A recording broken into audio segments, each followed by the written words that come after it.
Chapter 451. The young man's icy cold gaze glanced at those stalls who were discussing. I don't mind letting you change a place to set up your stall now. Those stall owners instantly kept quiet, not daring to open their mouths. The young man retracted his gaze in satisfaction as he sneered at this young lady who looked like she didn't even have the strength to truss a chicken. Young lady, didn't your family tell you that when you're outside, you have to keep a low profile and be careful? He stood up and walked towards Yiqing Luo. His gloomy cold eyes were like a snake as it wrapped tightly around Yiqing Luo's face. Why don't you go and find out what kind of people we Iron Blood warriors are, to actually find trouble with me? The young man suddenly stretched out his hand towards Yiqing Luo as an evil smile appeared on his face. Young lady, you have 100 over magical beast cores on you? Let brother go and find where those magical beast cores are hidden. Although he said that, but his pair of hands directly extended towards Yiqing Luo's chest. Yiqing Luo's expression sunk. But before she could make a move, a gust of cold wind suddenly blew from her back. The young man in front of her gave a dull moan as his body was sent flying by someone. He landed entirely on the magical beast core's stall. Only to hear the sound of the stall shattering as the magical beast cores scattered all over the ground. Who is who? The young man had just opened his mouth when he spat out a mouthful of blood with a wah sound. He clutched his chest as his entire body was in so much pain that he couldn't stand up. Yiqing Luo's waist was encircled tightly by a strong and powerful arm. Her delicate and soft body was brought into the man's warm and broad embrace. Diamo Xian narrowed his long peach blossom eyes as a cold glint flashed past. He stared coldly at the young man's hand, silently pondering on how to cripple his hand. The young man's face turned pale and under Diamo Xian's gaze, he couldn't help but shiver. Do you know who we are? We are Iron Blood Warriors men. Those 20 over men who surrounded them berated coldly when they saw their own boss injured. Following that, those 20 over men held their weapons tightly as they charged towards Yiqing Luo's direction. The other party was just a man and a woman and they looked delicate and weak. Even if that man was a cultivator, he shouldn't be able to defeat 20 over of them. With that thought in mind, everyone's attacks became fiercer. Sure enough, when they attacked, they saw the man who had just sent their boss flying suddenly let go of the woman's hand. He threw the woman to the ground and flew into the crowd. Are you afraid now? Facing the joint attack of more than 20 people, even the most powerful profound practitioner would be frightened to the point that his legs would turn to jelly. Not to mention that he was just an ordinary-looking man. Husband and wife are birds of the same forest, but when disaster strikes, they fly separately. These words were indeed true. The 20 or so people did not show any mercy. They directly slashed at the woman's face. Although it was a pity to lose this beauty, but, if they could save the face of the predators, what kind of woman couldn't they get? However, just when they thought they could easily take this woman's life, they saw the corner of the woman's lips curl up into an extremely enchanting smile. That pair of enchanting eyes that seemed to be able to hook one's soul shone with an intoxicating luster. Yiqing Luo's cold eyes narrowed slightly and with a flip of her palm, the red feather fan landed in her palm. Her 5 fingers moved and the feather fan opened up. Profound qi gathered and a whirlwind swept towards those 20 over men. That whirlwind was originally light and had no lethality at all. But the minute it neared those 20 over men, it instantly opened its bloody mouth and swallowed those 20 over men. Chapter 452. This scene not only stunned those 20 over people who were lying on the ground. Even the stall owners around them were shocked. This extremely beautiful, skinny little young lady was actually so powerful? Just a wave of her fan and she overturned these 20 over people onto the ground? Everyone's gazes towards Yiqing Luo changed. The stall owner by the side was stunned for some time before he regained his senses as he stammered, Young lady, these people are all from the Iron Blood Warriors. You'd better hurry and bring your husband away. If you're caught by the Iron Blood Warriors you'll definitely die. Husband? Yiqing Luo subconsciously turned her head back and looked at the crowd, at that outstanding figure. His lips were curled into a smile and that ordinary-looking face, under his outstanding temperament, was dyed with a layer of unique charm. That pair of peach blossom eyes revealed a trace of crafty ridicule. Following that, his thin lips opened slightly as he spat out 2 words soundlessly, wife. Yiqing Luo instantly felt her cheeks burning hot as she rolled her eyes at him fiercely and retracted her vision. The stall owner looked at the couple's flirtatious expression and became even more anxious. Don't you believe me? The Iron Blood Warriors are one of the 4 great families, eldest young Master Yuchi's team. They want to register as a mercenary group and if you offend the Iron Blood Warriors, The Yuchi family will not let you off. This stall owner apparently saw that the Iron Blood warriors had harmed so many innocent people, so he was trying his best to persuade them. Yiqing Luo revealed a smile as she nodded slightly at the stall owner. Thank you for your information, I know what to do. Yuchi family? Ever since she joined hands with the Mu brothers to cripple Uchiha, she hadn't heard any news about the Yuchi family for a long time. This eldest young master of the Yuchi family, the Iron Blood warriors' boss? Yiqing Luo gave a cold laugh. Just the Yuchi family, she totally didn't care about them. Yiqing Luo directly turned around and walked towards Diamo Xian. She had just taken her first step when she heard Tong Ziqing's furious voice coming from not too far away. You're simply too much. Trying to cheat us of our money? Damn. Still want to make a move? You really think we don't dare to make a move? Immediately after, the sound of smashing stalls resounded. The predator? What the hell was that? Very impressive? Let me tell you, even if your boss is here today, I will still beat him up. This was Kitty Lee's voice. I said I won't buy it, so I won't buy it. Do you think that we three girls are easy to bully? People like you don't deserve sympathy. Hearing this voice, Yiqing Luo was stunned. Wow, not bad. Under Tong Ziqing's guidance, Ai Rupan also dared to cause trouble. Another predator. Yiqing Luo could totally guess the reason why they were quarreling. Perhaps, they were also forced to buy things. These three girls had quite a temper. Being forced to buy something, it was only natural that they were in a bad mood. It seemed like the conflict between them and the predators could not be resolved today. Yiqing Luo pulled Diamo Xian along and rushed towards the direction of the sound. Tong Ziqing and the other two were surrounded by more than 20 people. The three of them immediately made their move and wrestled with the group of people. Beside them was a stall which sold various kinds of clothes made from beast skin. All of them had been swept onto the ground, and in the process of the fight, they were trampled all over. Kitty Lee's nose twitched as she smelled Yiqing Luo's scent. She used her claw to slap away the person who was rushing towards her. Sister, sister, she swayed her body and pounced towards Yiqing Luo. Chapter 453. As Kitty Lee's ears and tail were unable to be kept, Yiqing Luo made some small changes to her clothing design and added a loose black robe. Normally, it would be impossible to see her tail. But at this moment, seeing Yiqing Luo's excitement made her wag her tail uncontrollably. His black robe fluttered at an extremely high frequency. Yiqing Luo naturally saw Kitty Lee's tail wagging non-stop as she couldn't help but laughed out lightly. Although the beastmen maintained their human form, they still retained their animal habits. Kitty Lee pounced forward and was just about to hug Yiqing Luo's waist tightly. Suddenly, an arm appeared out of thin air and stopped her. Kitty Lee lowered her head and looked at the hand that was placed across her waist. She followed the direction of the hand, meeting Diamo Xian's pair of smiling yet not smiling eyes. Kitty Lee's ears immediately pricked up as her body stiffly distanced herself from Diamo Xian. Don't scare her, she's just a child. Yiqing Luo rolled her eyes at Diamo Xian, pushed his hand away and walked towards Kitty Lee. Diamo Xian followed closely behind. No. You can only let me hug you, no one else, not even a woman. Damn it. Wasn't this a little too much? Yiqing Luo couldn't be bothered with him and held Kitty Lee's hand. Kitty, what's going on? Seeing Yiqing Luo taking the initiative to go forward, Kitty Lee's startled expression immediately turned joyous as she rubbed her head against Yiqing Luo's arm. Sister, it's all right, just a small matter, leave it to us.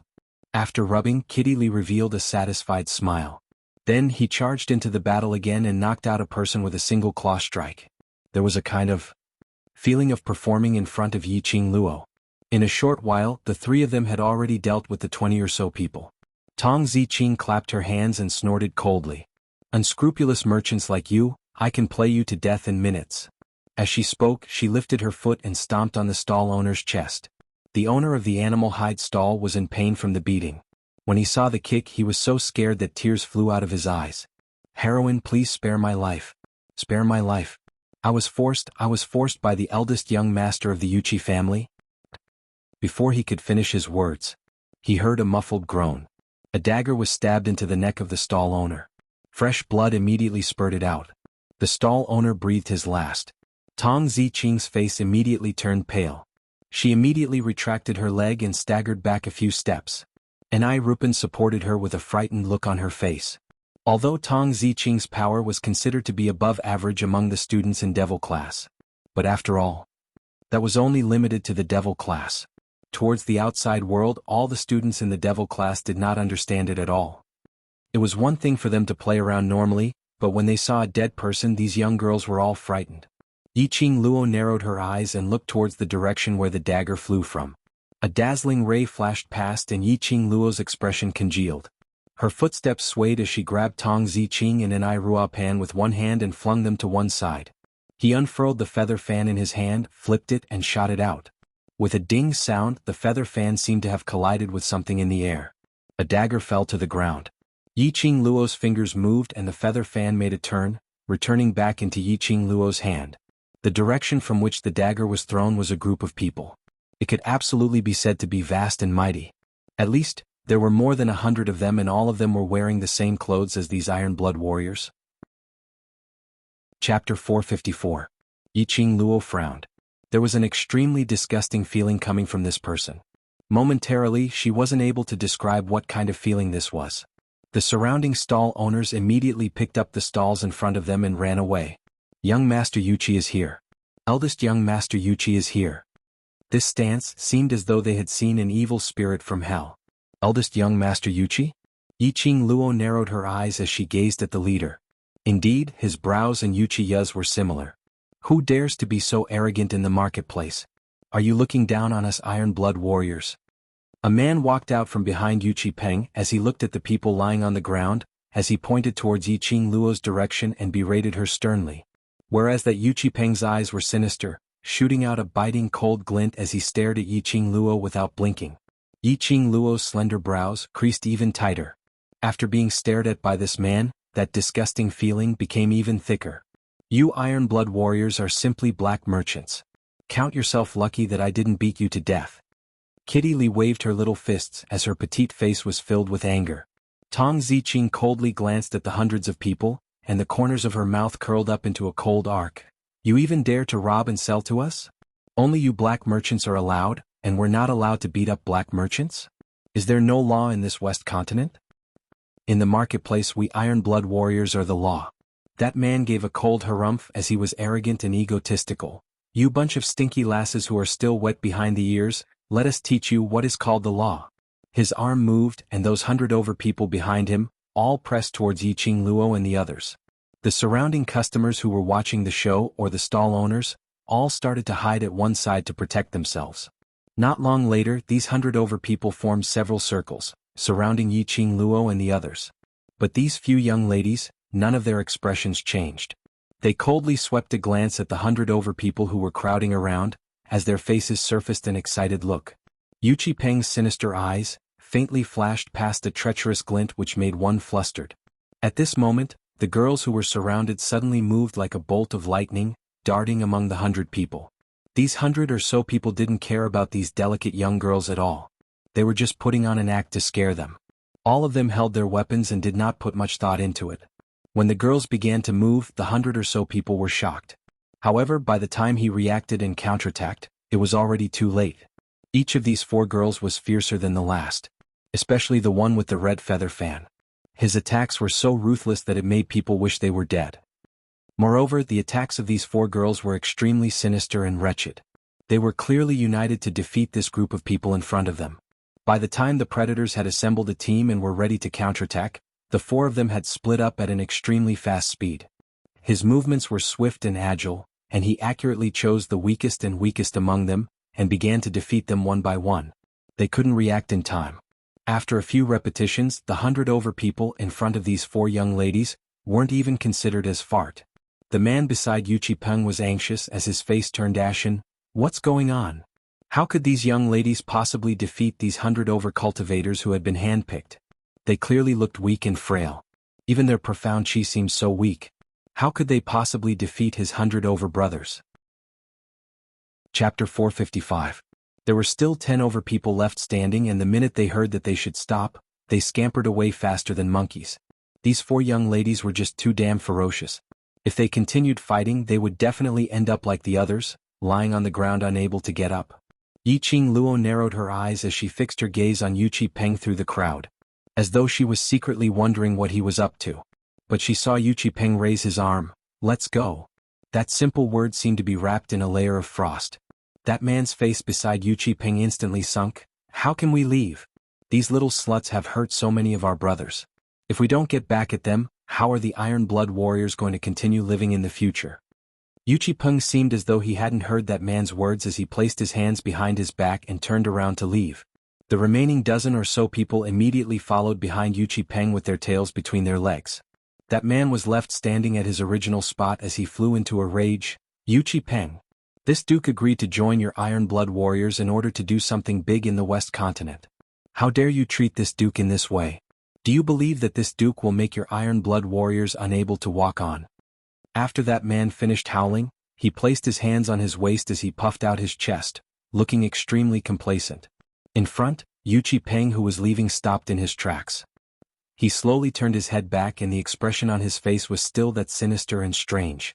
Duke Jing, Iron Blood Warriors, is currently registering for the mercenary group and it's not advisable to gather to create trouble, otherwise it will affect the mercenary group's development.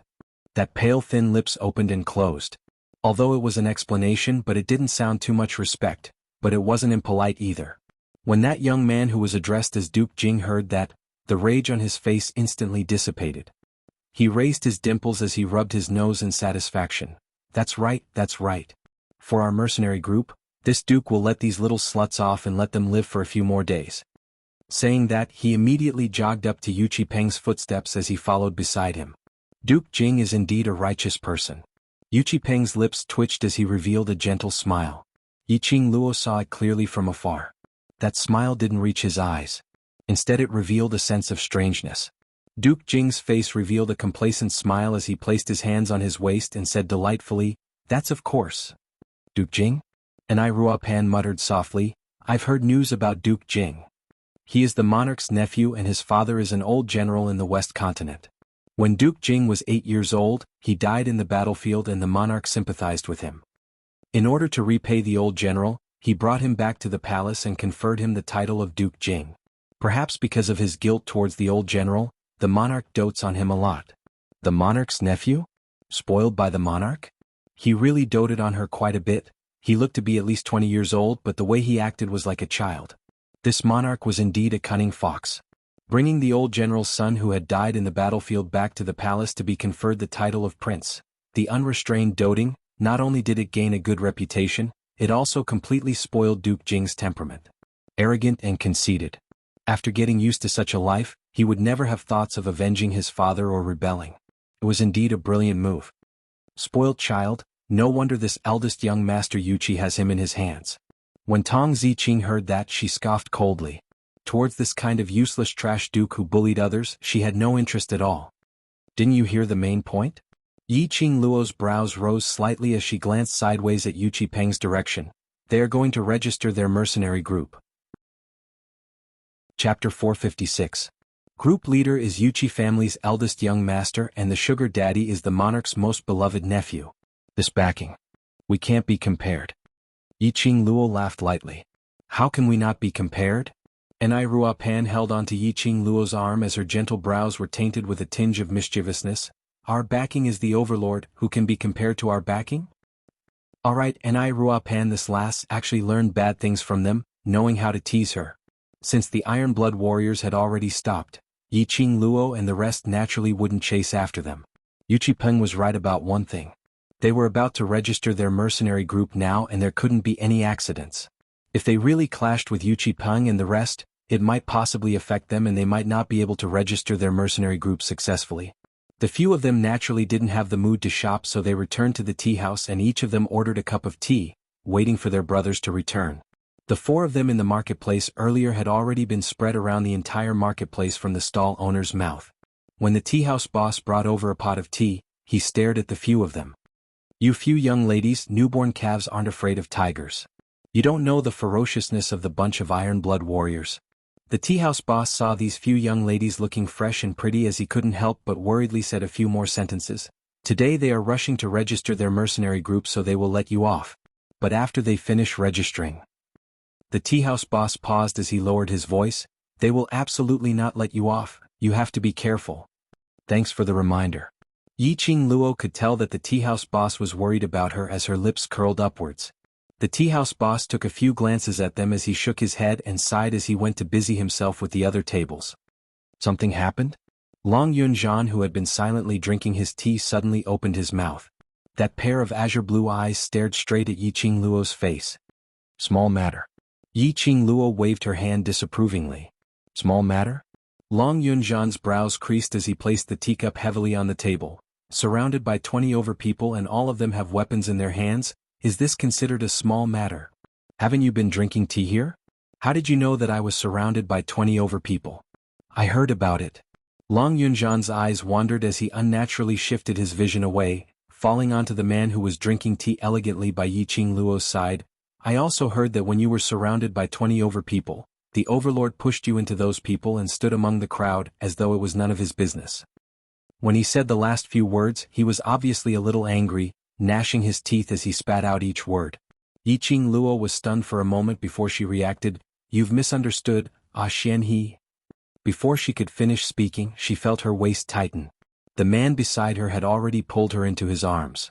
The man's ink-black hair cascaded over her body like a cloud of smoke. She could feel a man's chin on her shoulder.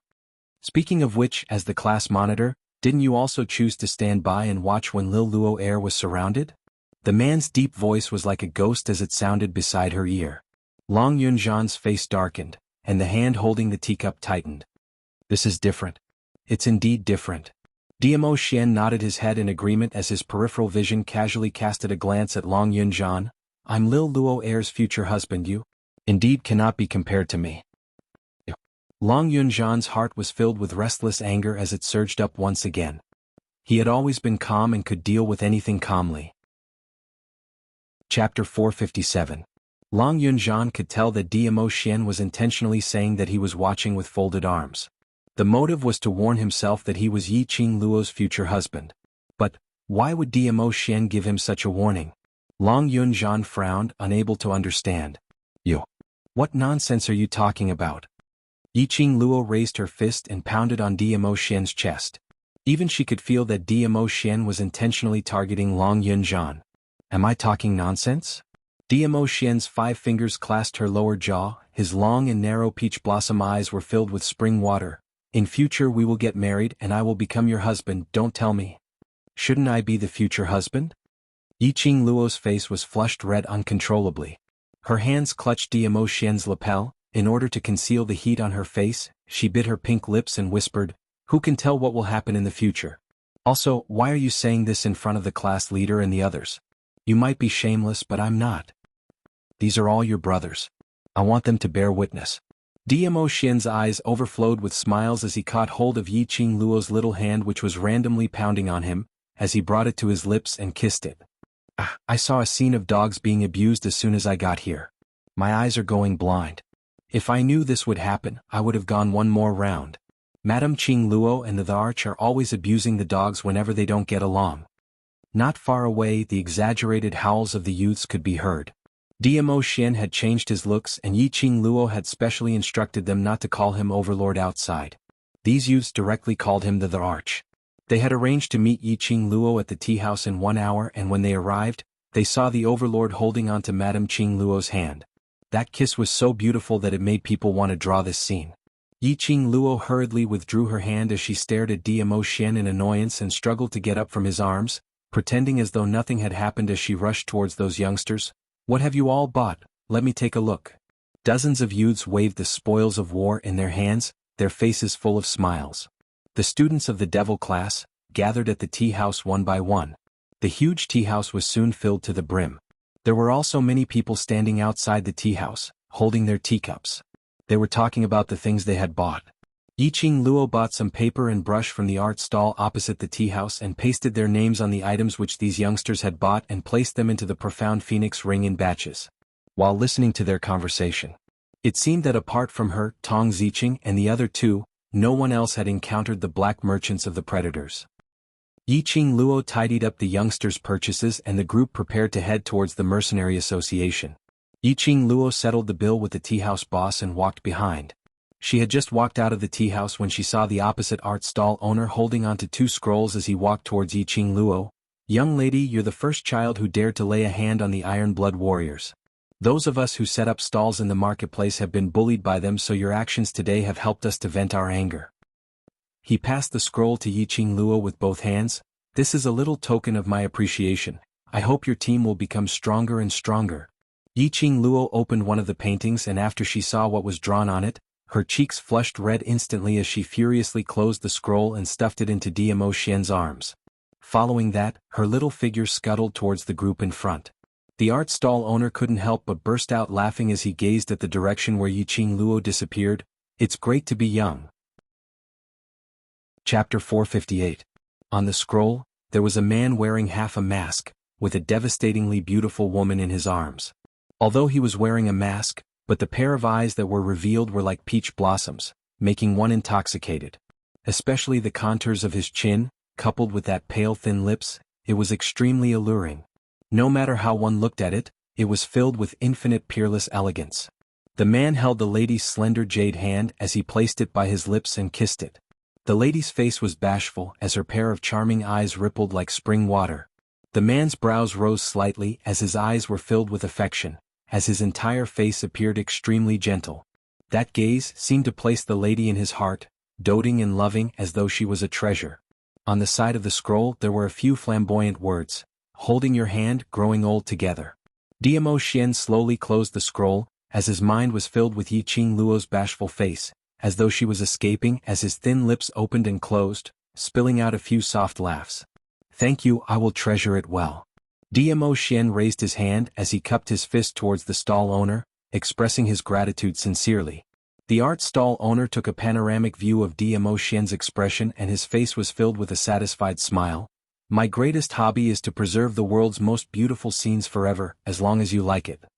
Like I like it very much. After strolling one round in the marketplace, the youngsters' enthusiasm had yet to dissipate.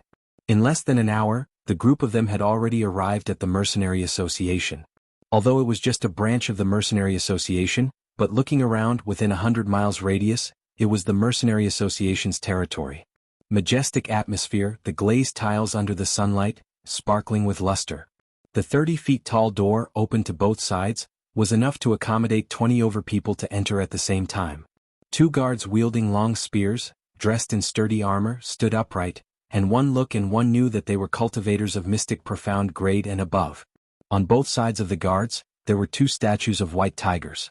That open mouth, revealing sharp fangs, was vivid and lifelike. Through the open door, one could see the main hall of the Mercenary Association.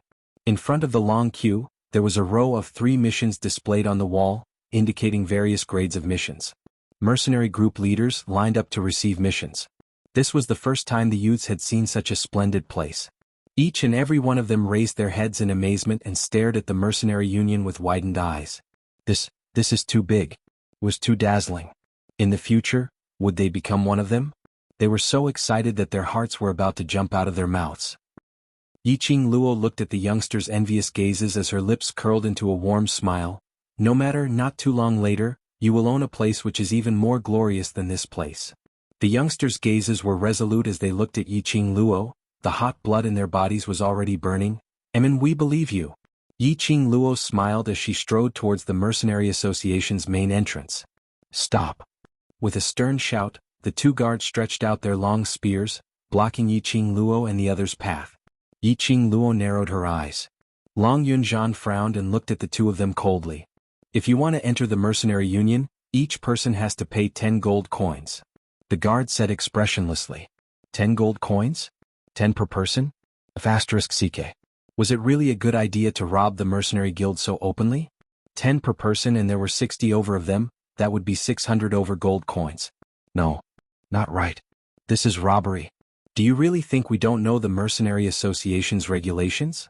Why haven't I heard that we need to pay gold coins to enter the Mercenary Association? Anai Ruapan shouted coldly. Ever since she found out that they were going to set up a mercenary group, Anai Ruapan specially inquired about some registration matters in the Mercenary Association, but she had never heard that they needed to pay gold coins to enter the Mercenary Association. Chapter 459. Now you have to pay the gold coins. The guard snorted coldly with an arrogant expression. If you can't pay the gold coins, then get lost, don't block the door. You. Anai Ruapan stomped her feet in anger. You guys are doing this on purpose. The guard swept a disdainful glance at her and finally set his sight on Yiqing Luo. After seeing Yiqing Luo's stunning face, An evil smile appeared on his face. "Little beauty, it's not impossible to go in if you can accompany us brothers." Before the guard could finish his words, he felt a sharp pain coming from his mouth. Immediately, a thick smell of blood came from his mouth. He coughed violently and spat out a mouthful of blood and a few broken teeth. The other guard's face sunk as he immediately stabbed his long spear towards Yiqing Luo and bellowed, "How dare you create trouble in the mercenary association? Are you tired of living?" The guard who was beaten up had yet to pull him back. He didn't even see who was the one who gave the slap on his mouth and suffered it. These people were not people to be trifled with. Only, his teeth had fallen out from the slap and he couldn't even complete a simple sentence. The guard who rushed forward with the long spear was directly kicked out. He went through the main door and fell into the main hall of the mercenary association. The group leaders who were queuing up were stunned. The surrounding guards heard the news and a group of people immediately rushed over. The guard's internal organs were in pain from the fall and he spat out a few mouthfuls of blood. His fingers trembled as he pointed to the door and let out an "ah" sound. A group of guards looked towards the direction and saw 60 over young men and women standing at the door, and a guard who was covering his face and was in a sorry state. Very quickly, a captain dressed in a guard uniform with an additional badge on his shoulder and a few white feathers on his hat swiftly walked over. "Who's the one creating trouble in the mercenary association and looking down on the authority of the mercenary association? You're just in time. I'd like to ask, when do we have to pay 10 gold coins per person to enter the mercenary association?" Yiqing Luo sneered as her eyes turned sharp. That gaze was like a sharp knife, piercing over fiercely. The captain only felt a chill in his heart. He immediately looked at the guard who had his teeth broken. The guard covered his mouth. His hands were covered in blood. He shook his head furiously, feeling extremely wronged. The captain of the guards frowned as he led a team of guards towards Yiqing Luo. "This young lady, our guards are all specially selected guards and their quality is extremely high, so they will absolutely not lie." "So, you're saying that I'm deliberately causing trouble?" Yiqing Luo narrowed her eyes as she laughed softly. "I led a bunch of brothers to come all the way to the mercenary association, not to register a mercenary group but to create trouble." She raised her head, revealing a beautiful smile on her exquisite face. "Captain, give me a reason. What kind of enmity do I have with the mercenary union? I came all the way here just to cause trouble." The guard captain was rendered speechless by this question. He had worked here for dozens of years, and the mercenary association had always been a place that was highly respected by profound practitioners. This group of people who wore the same clothes and were about the same age were obviously here to register as a mercenary group. Normal people would not cause trouble in the mercenary guild. But, as the captain of the guards, he had extreme trust towards his own men. "The two of us guards have no enmity with you. There are so many people coming to the mercenary association to register as mercenary groups and to take on missions. Why are you the only one to pay gold coins?" Chapter 460. This question, I think it's more trustworthy to let your guard answer it. Yiqing Luo licked her lips as her lips curled into an enchanting cold smile. At the same time her figure flashed. Everyone only had time to see a black afterimage. By the time they fixed their eyes on her, Yiqing Luo had already appeared in front of that guard, with one hand clutching onto his neck. Her slender fingers clasped tightly onto his artery. The sharp fingertips made the guard felt a piercing pain on his neck. The guard wanted to struggle, trying his best to pull, but the force on his neck suddenly increased and his hand instantly went limp. His entire face was flushed red from suffocation. "Miss?" The guard captain's eyes congealed. To make a move on his subordinate right in front of him, this was simply looking down on his existence. The guard captain waved his palm and a group of guards immediately surrounded Yiqing Luo's direction. "Qing Luo." Yan Xiaoyi's face sunk as she was about to make a move. A clear voice was heard, "No need to fight, leave it to Lil Luo." Yan Xiaoyi was stunned as she frowned at Diamo Xian, but there are so many of them, no matter how powerful Qing Luo is, these are after all guards who had been through the battlefield. "If it's Lil Luo, there's absolutely no problem." His confident words caused the restless people to gradually calm down. Standing in front, the expressionless Long Yunzhan's expression congealed slightly. He had seen it all. Earlier, when that guard spoke obscenities to Yiqing Luo, the one who broke that guard's teeth was Diamo Xian. Thinking back to the marketplace, he used the excuse of being at the tea house, but in actual fact he was following behind Yiqing Luo, seeing her being surrounded by that magical beast core stall owner and 20 over iron blood warriors. At that time, Dmo Xian took action because the magical beast core stall owner attempted to molest Yiqing Luo. Suddenly Long Yunzhan seemed to have understood something. Dmo Xian wasn't watching by the side, nor was he standing in the crowd to watch. What Dmo Xian gave Yiqing Luo was free love. When Yiqing Luo had a conflict with others, Dmo Xian was more concerned than anyone else. But he let Yiqing Luo settle it. It was because of his trust towards Yiqing Luo, and also because he wanted to give her a chance to grow. Captain, I just want to prove that we just want to register as a mercenary group. Yiqing Luo glanced sideways at the guard captain. Or perhaps, Captain is trying to cover up your crime on behalf of your subordinate? The captain of the guards who was charging forward immediately stopped in his tracks. Yiqing Luo's matter had already attracted the attention of the surrounding mercenary groups. At this moment they surrounded him and pointed at him. If he really forcefully took Yiqing Luo down, he was afraid the mercenary guild would never be able to wash away this stain. He waved his hand and ordered a group of people to stop. What a sharp-tongued girl. Good. I'll give you this chance. The guard captain's eyes were filled with anger as he glared at the guard. You explain to me clearly what exactly is going on. The guard groaned in pain. His mouth was burning with pain and his neck was suffocating. He blushed and shook his head furiously. Yiqing Luo's fingers loosened a little as her lips curled into a chilly smile. Speak, say every single word clearly. If there's any falsehood in your words, this lady will take your dog life right now. If it wasn't for the fact that she was leading a group of brothers today, and had already put on their group's uniform, Yiqing Luo couldn't be bothered to go through so much trouble. They were a team. A team that wanted to register as a mercenary group. Before the registration there must not be any stain. Chapter 461. Captain, save me. She's despising the Mercenary Association's authority. The guard endured the pain as he spat out every single word. Because he was missing a tooth, his words were leaky and his words were unclear. But if he listened carefully he would be able to understand his words. We were just stopping them to do a routine interrogation. But she made a move. Captain, save me. The guard captain narrowed his eyes. What else do you have to say now? Still not letting him go. You're at death's door and still want to cover up for the mastermind? Have you forgotten who is your master? Yiqing Luo's fingers suddenly clenched tightly as that pair of enchanting eyes were filled with a thick austere aura. Her chilly laughter was as though the god of death had descended. Really pitiful, this captain who was worried about your life. Just for a little bit of benefit, he didn't hesitate to cheat the captain who had always trusted you. This kind of dog, you don't need it. The lady's voice was sweet and melodious. But that tone was filled with a thick murderous aura. The guard felt the life force in his body gradually disappearing. He opened his eyes wide in terror as he subconsciously looked towards the captain whose face was filled with rage. His heart was filled with shock and Yiqing Luo's earlier words were lingering in his ears. The guard's lips trembled. I'll say. By the time Yiqing Luo let go, the guard spat out the words with difficulty. It's the Iron Blood Warriors. He gave us 10 silver coins and asked us to stop. Sister, be careful. Behind, Kitty Lee's panicked voice was heard. Yiqing Luo's peripheral vision saw a glaring ray coming towards her as she sensitively let go of the guard and instantly retreated a few steps backwards. She saw that guard lying limply on the ground. A dagger was stabbed into his chest. Although the guard was no longer breathing, but before he died he said the words, Iron Blood Warriors, which was clearly heard by everyone.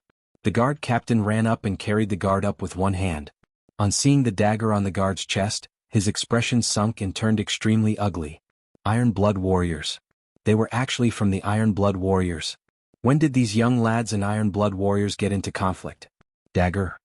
Yiqing Luo's eyes narrowed as her lips curled in ridicule. Throwing a dagger to silence him was indeed Yu Qipeng's method. She had roughly guessed in her heart that the mastermind behind these two guards looking for trouble was Yu Qipeng. But she was very curious why Yu Qipeng stopped her from entering the Mercenary Association. You guys again? Duke Jing also saw Yiqing Luo and the smile on his face instantly turned into anger as he pointed at Yiqing Luo and howled, You're really like a lingering spirit that won't go away. After creating trouble in the marketplace, you came to the Mercenary Association to create trouble. While speaking, Yu Qipeng and the rest had already walked over. Yu Qipeng's face was calm, as if the person who had just killed the guard was not him. The corner of his mouth curled into an extremely shallow smile. Captain, these people are habitual troublemakers, there is no doubt about it. Although his words were soft, the threat and warning in his eyes were obvious. The guard captain's face was gloomy. Now that things had developed to this point, even the stupidest person would know exactly what was going on. But the captain of the guards took a look at the dead guard in his arms and then looked towards Yu Qipeng's direction, as well as Duke Jing's puffed-out chest with a face of warning. He fell silent. Chapter 462. The surrounding guards received the order and immediately released their profound qi. These guards were all cultivators who were carefully selected by the guard captain. All of their profound qi were at Mystic Profound 3rd grade and above. The highest had even reached Mystic Profound 7th grade. It was rumored that the Mercenary Association's guards numbered up to 1,000 and above. Cultivators with this kind of ability, with 1,000 over gathered together to protect the Mercenary Association's order, which ordinary person would dare to create trouble here? Yiqing Luo's lips curled into a chilly smile as her raging flame feather fan swayed gently. It was like a ball of leaping flame on her fingertips, burning continuously as it released a splendid color. The guard captain's vision fell onto that strange feather fan as his eyes instantly felt a piercing pain. His heart started to surge with uneasiness, but Yu Qipeng had already walked to his side, bearing a faint smile as he gazed at him. Duke Jing puffed out his chest as he gesticulated, "Quickly go. Let's see how long this bunch of sluts can be arrogant for. Give them a good thrashing. Give them a good thrashing." The guard captain forcefully suppressed the uneasiness in his heart. Now that things had come to such a state, he could only brace himself and forcefully bring these people to the enforcement room. Yiqing Luo's vision went one round around the guards and her 5 fingers moved as she was about to strike. Suddenly, a calm and clear voice was heard from behind. "This young patriarch wants to see how the upright and plain-spoken, fair and just guard captain is pressured by the Iron Blood warriors to take action against innocent people." Those guards who had already dashed in front of Yiqing Luo, upon hearing this voice, all of them tensed up as they subconsciously retracted their hands. When Devil Class's youngsters heard this voice, they all started to retreat as they turned back to look. They saw a lake-colored brocade long robe, with a refined and handsome appearance, playing with a green flute as he strolled over. As he walked, the young man twirled the green flute as his icy cold gaze fixed onto Yu Qipeng. "What a good Iron Blood warrior, your guts aren't small at all. You even dare to threaten the Mercenary Association's guard captain." This young patriarch wants to go to the Yuchi family and ask Patriarch Yuchi personally, "Since when did your Yuchi family have the rights to criticize the Mercenary Association?" When Yu Qipeng saw the approaching person, his expression congealed. The captain's face turned pale as he took a look at the gloomy Yu Qipeng behind him, and then looked at that young man who was already standing beside Yiqing Luo. The youth's words were like needles stabbing into the guard captain's body. The guard captain looked ashamed. "Young Master Mo." Yu Qipeng and the rest also slightly bowed towards the young man. "Young Master Mo, this young master cannot accept such a gift." The young man sneered and curled his lips in disdain. "Young Master Yuchi's influence has even extended to the Mercenary Union. Perhaps this young master will have to listen to you." Yu Qipeng's face, which had always maintained a smile, now had some cracks. Anyone could tell that what the predators had done in the Mercenary Union had angered young Master Mo. Duke Jing, who was by the side, was instantly unhappy. He had always been the one who could walk sideways in the Western continent, and no matter where he went, he was the most awesome. Now, he actually met someone who was even more arrogant than him. Even he didn't dare to shout at Yu Qipeng. This young Patriarch Mo actually dared to use this kind of tone to talk to Yu Qipeng. Duke Jing walked straight up as he raised his arm and pushed towards the young man's chest. "Who do you think you are? How dare you talk to our Iron Blood Warriors group leader in this way? Are you tired of living?" This hand had yet to touch the young man. Chapter 463. Duke Jing was in so much pain that his face turned white as he broke out in cold sweat. "Lowly person, how dare you attack this king? I'm going to kill you. Kill you." He was in so much pain that he sucked in a breath of cold air. At the same time, he yelled at the predators behind him, "Why aren't you capturing this lowly commoner for this king? This prince will bring him back to the palace." However, none of those people dared to take even half a step forward. Yu Qipeng also lowered his head, pretending that he did not see this scene. Yiqing Luo's brows rose in interest as she kept her feather fan and returned to her own team.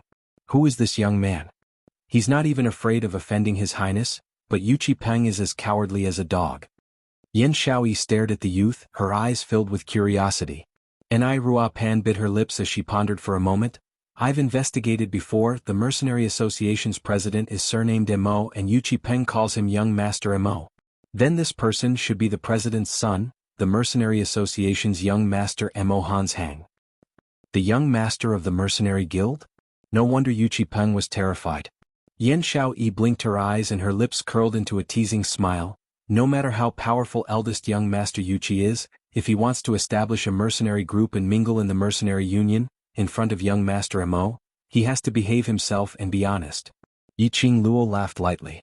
These words were indeed true. Although Yu Peng was the first young master of one of the four great profound practitioner clans, the Yuchi family, Yu Peng's strength was far from ordinary. But in the mercenary guild, he could only be the leader of the predators. If he were to walk out of the mercenary association and not establish any mercenary group, then his status would be above Mo Han Shang's. But, he wanted the Iron Blood Warriors, he wanted this mercenary group. Then Mo Han Shang would be his superior, and he had the rights to tell Yu Peng what to do. This was the authority of the mercenary union. Qing Luo, do you know young patriarch Mo? Yan Xiaoyi asked curiously. Yi Qing Luo shook her head. If he doesn't know us, then why would he help us? Yi Qing Luo shrugged her shoulders, indicating that she had no solution. Mo Han Shang's appearance was not within her expectations. But from the looks of it, Mo Han Shang didn't have any ill intentions towards them. His vision then turned towards Mo Han Shang and the others. With one hand placed behind his back, his posture was elegant and calm as his eyes were filled with ridicule as he glanced sideways at Duke Jing, who was hugging his hands and crying out. He was very calm, completely disregarding the other party's identity. That's right, the predators are really amazing. Mo Han Shang's rosy red lips curled slightly as a cold arc of ridicule flashed past. Since the Iron Blood Warriors are so powerful, I believe that eldest young Master Yuchi doesn't need the Mercenary Association, and will be able to build your own team. When these words came out, Yu Peng's face completely darkened. He took large strides to Duke Jing's side as he lifted his clothes and threw it towards the group of members behind him. Young Lord Mo, Duke Jing has just left the palace and doesn't know anything about the outside world. If he had offended young Lord Mo, I apologize on his behalf. Duke Jing? Mo Han Shang narrowed his eyes as he shot a glance at Duke Jing's direction as he scoffed. No wonder eldest young master was so arrogant these few days. So you've colluded with the imperial family. These words made Yu Peng's face turn green and white. Since Duke Jing's brain isn't working well, then this young patriarch shall be magnanimous and not be calculative with you. Mo Han Shang seemed as though he didn't see Yu Peng's gloomy expression as he continued talking. Let's do it like this, eldest young master Yuchi, just apologize to these people and beg for their forgiveness and this matter will be over. Chapter 464. The surrounding mercenary groups all sucked in a breath of cold air. Most of the mercenaries had heard of the predators before. Let's not talk about the reputation of the Iron Blood Warriors outside. Just recently, Yu Peng had been recruiting cultivators and even hooked up with Duke Jing to inject funds into the mercenary group. It was obvious that they were going to register a mercenary group. The other mercenary groups would naturally pay more attention and understand them. Hence, they had some understanding of Yu Peng's way of doing things. Asking him to apologize to this group of unknown brats? Do I have to beg for their forgiveness? This was no different from slapping him in the face in front of everyone. Yu Peng had just registered his mercenary group today, and if he were to apologize to Yi Qing Luo and the others and beg sincerely, then the Iron Blood Warriors would not be able to raise their heads in the Mercenary Association in future. But, Mo Han Shang was obviously grabbing onto Yu Peng and not letting go. This sentence seemed reasonable, but in reality, it forced Yu Peng into a dilemma. One was to offend Mo Han Shang. One was the pride of the predators. Right now, Yu Peng's heart was filled with resentment. Why did Mo Han Shang suddenly appear to help that bunch of brats? What was the identity of this group of young men and women? Yu Peng thought back to when he was in the marketplace. He had handpicked over 100 profound practitioners, but in front of the four young ladies, they were so weak that they could not even withstand a single blow. Their tacit cooperation was as if they knew each other's movements. This was definitely not a tacit understanding that could be developed overnight. At that time, he only wanted to register as a mercenary group so that he could be the first to take on the new rare mission. After seeing the four girls' skills, in order to save time and register as a mercenary group as soon as possible, he stopped in time. Yu Peng saw that these young girls were dressed in the same attire and there were many young boys and girls in the same attire walking back and forth. And the only way to the market was through the mercenary guild. Yuchi Ping guessed that these youngsters wanted to register as a mercenary group. Because of this, he made use of his own identity and sufficient benefits to bribe the two guards, preventing Yiqing Luo and the rest from entering the mercenary association to register their mercenary group. A strong intuition told Yuchi Peng that if these people were to register as a mercenary group, it would definitely become a hindrance to the predators. He had painstakingly spent a huge amount of energy and money to build the predators. They vowed to become the #1 mercenary group in the world. He would not allow anything to go wrong. Everything was going according to plan. But out of nowhere, Emohan Shang this Qing Yaojin appeared. What? Young Master Yuchi is unwilling? Emohan Shang's brows rose as he teasingly curled his thin lips. I, Emohan Shang, hate people who play tricks in my mercenary association the most. He paused, the smile on his face revealing a bit of eerie coldness. In particular, eldest young Master Yuchi killed my guard in front of my face. When Emohan Shang said to this point, he intentionally dragged out the last syllable as he stopped his voice. The corners of Yuchi Peng's mouth twitched, his entire body trembling incessantly from anger. No matter how good he usually was at hiding his emotions, he could not hide the anger on his face at this moment. Young Master Yuchi, even if you stare your eyes out, it won't help. Emohan Shang gave a cold laugh as his voice suddenly turned as cold as ice. Bribing the guards in the mercenary association, obstructing other groups from registering as mercenary groups, and even killing the guards just based on these 2 points, this young patriarch has the authority to chase you out of the mercenary association. You'll be blacklisted by the mercenary union. Chapter 465. In other words, the Predator mercenary group was destroyed, completely destroyed. Young Master Amo, no matter what, I am the young master of the Yuchi family. You should at least give face to the Yuchi family. The veins on Yuchi Peng's forehead bulged as he clenched his fists tightly, enduring the anger that filled his chest. I spit. Emohan Shang spat out fiercely as he gave a disdainful snort. Face? If this young lord were to kill someone from your Yuchi family and then ask you for face, would you King give me face? Yuchi Peng's face flushed red, his eyes filled with malice. You don't give Yuchi Peng face, but you have to give this king face. This duke is Uncle Monarch's most doted duke. When Duke Jing heard that, he hurriedly opened his throat to roar. Emohan Shang sneered, your face is even less valuable. Duke Jing's expression instantly changed as he bared his fangs and brandished his claws as he pounced towards Emohan Shang.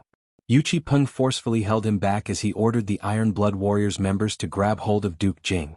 Just as he was in a terrible predicament, a clear and melodious voice rang out, Young Master Emo, why don't you give me some face and leave this matter to me? At the entrance of the mercenary guild, a woman in a black outfit walked in. A sweet smile blossomed on her face. Her appearance was stunning, and her temperament was extraordinary. Especially that pair of enchanting eyes, which shone with an intoxicating charm. Yuchi Peng frowned and stared coldly at the girl in front of him.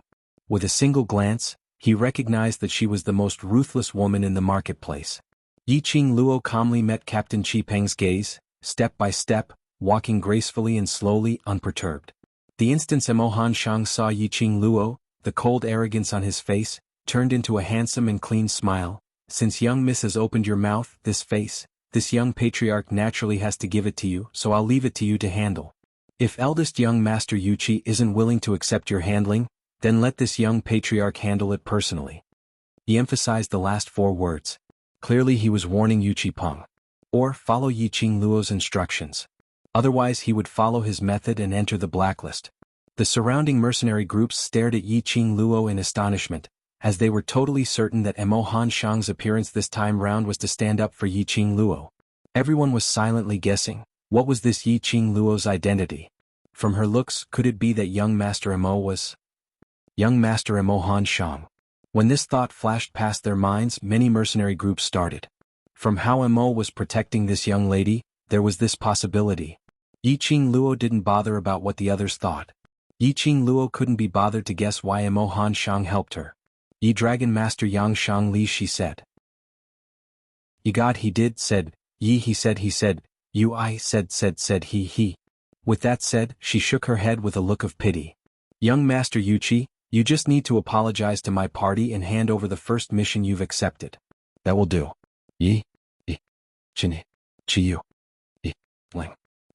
He thought. To Apparently, he was anxious to register his mercenary group in the Mercenary Association. From those stall owners' words, it was obvious that Iron Blood Warriors had existed for a long time. They had never registered their mercenary group. But at this moment the reason was so urgent. There was a possibility that Yu Qipeng had heard some news, and there would be a mission today which made Yu Qipeng interested. Chapter 466.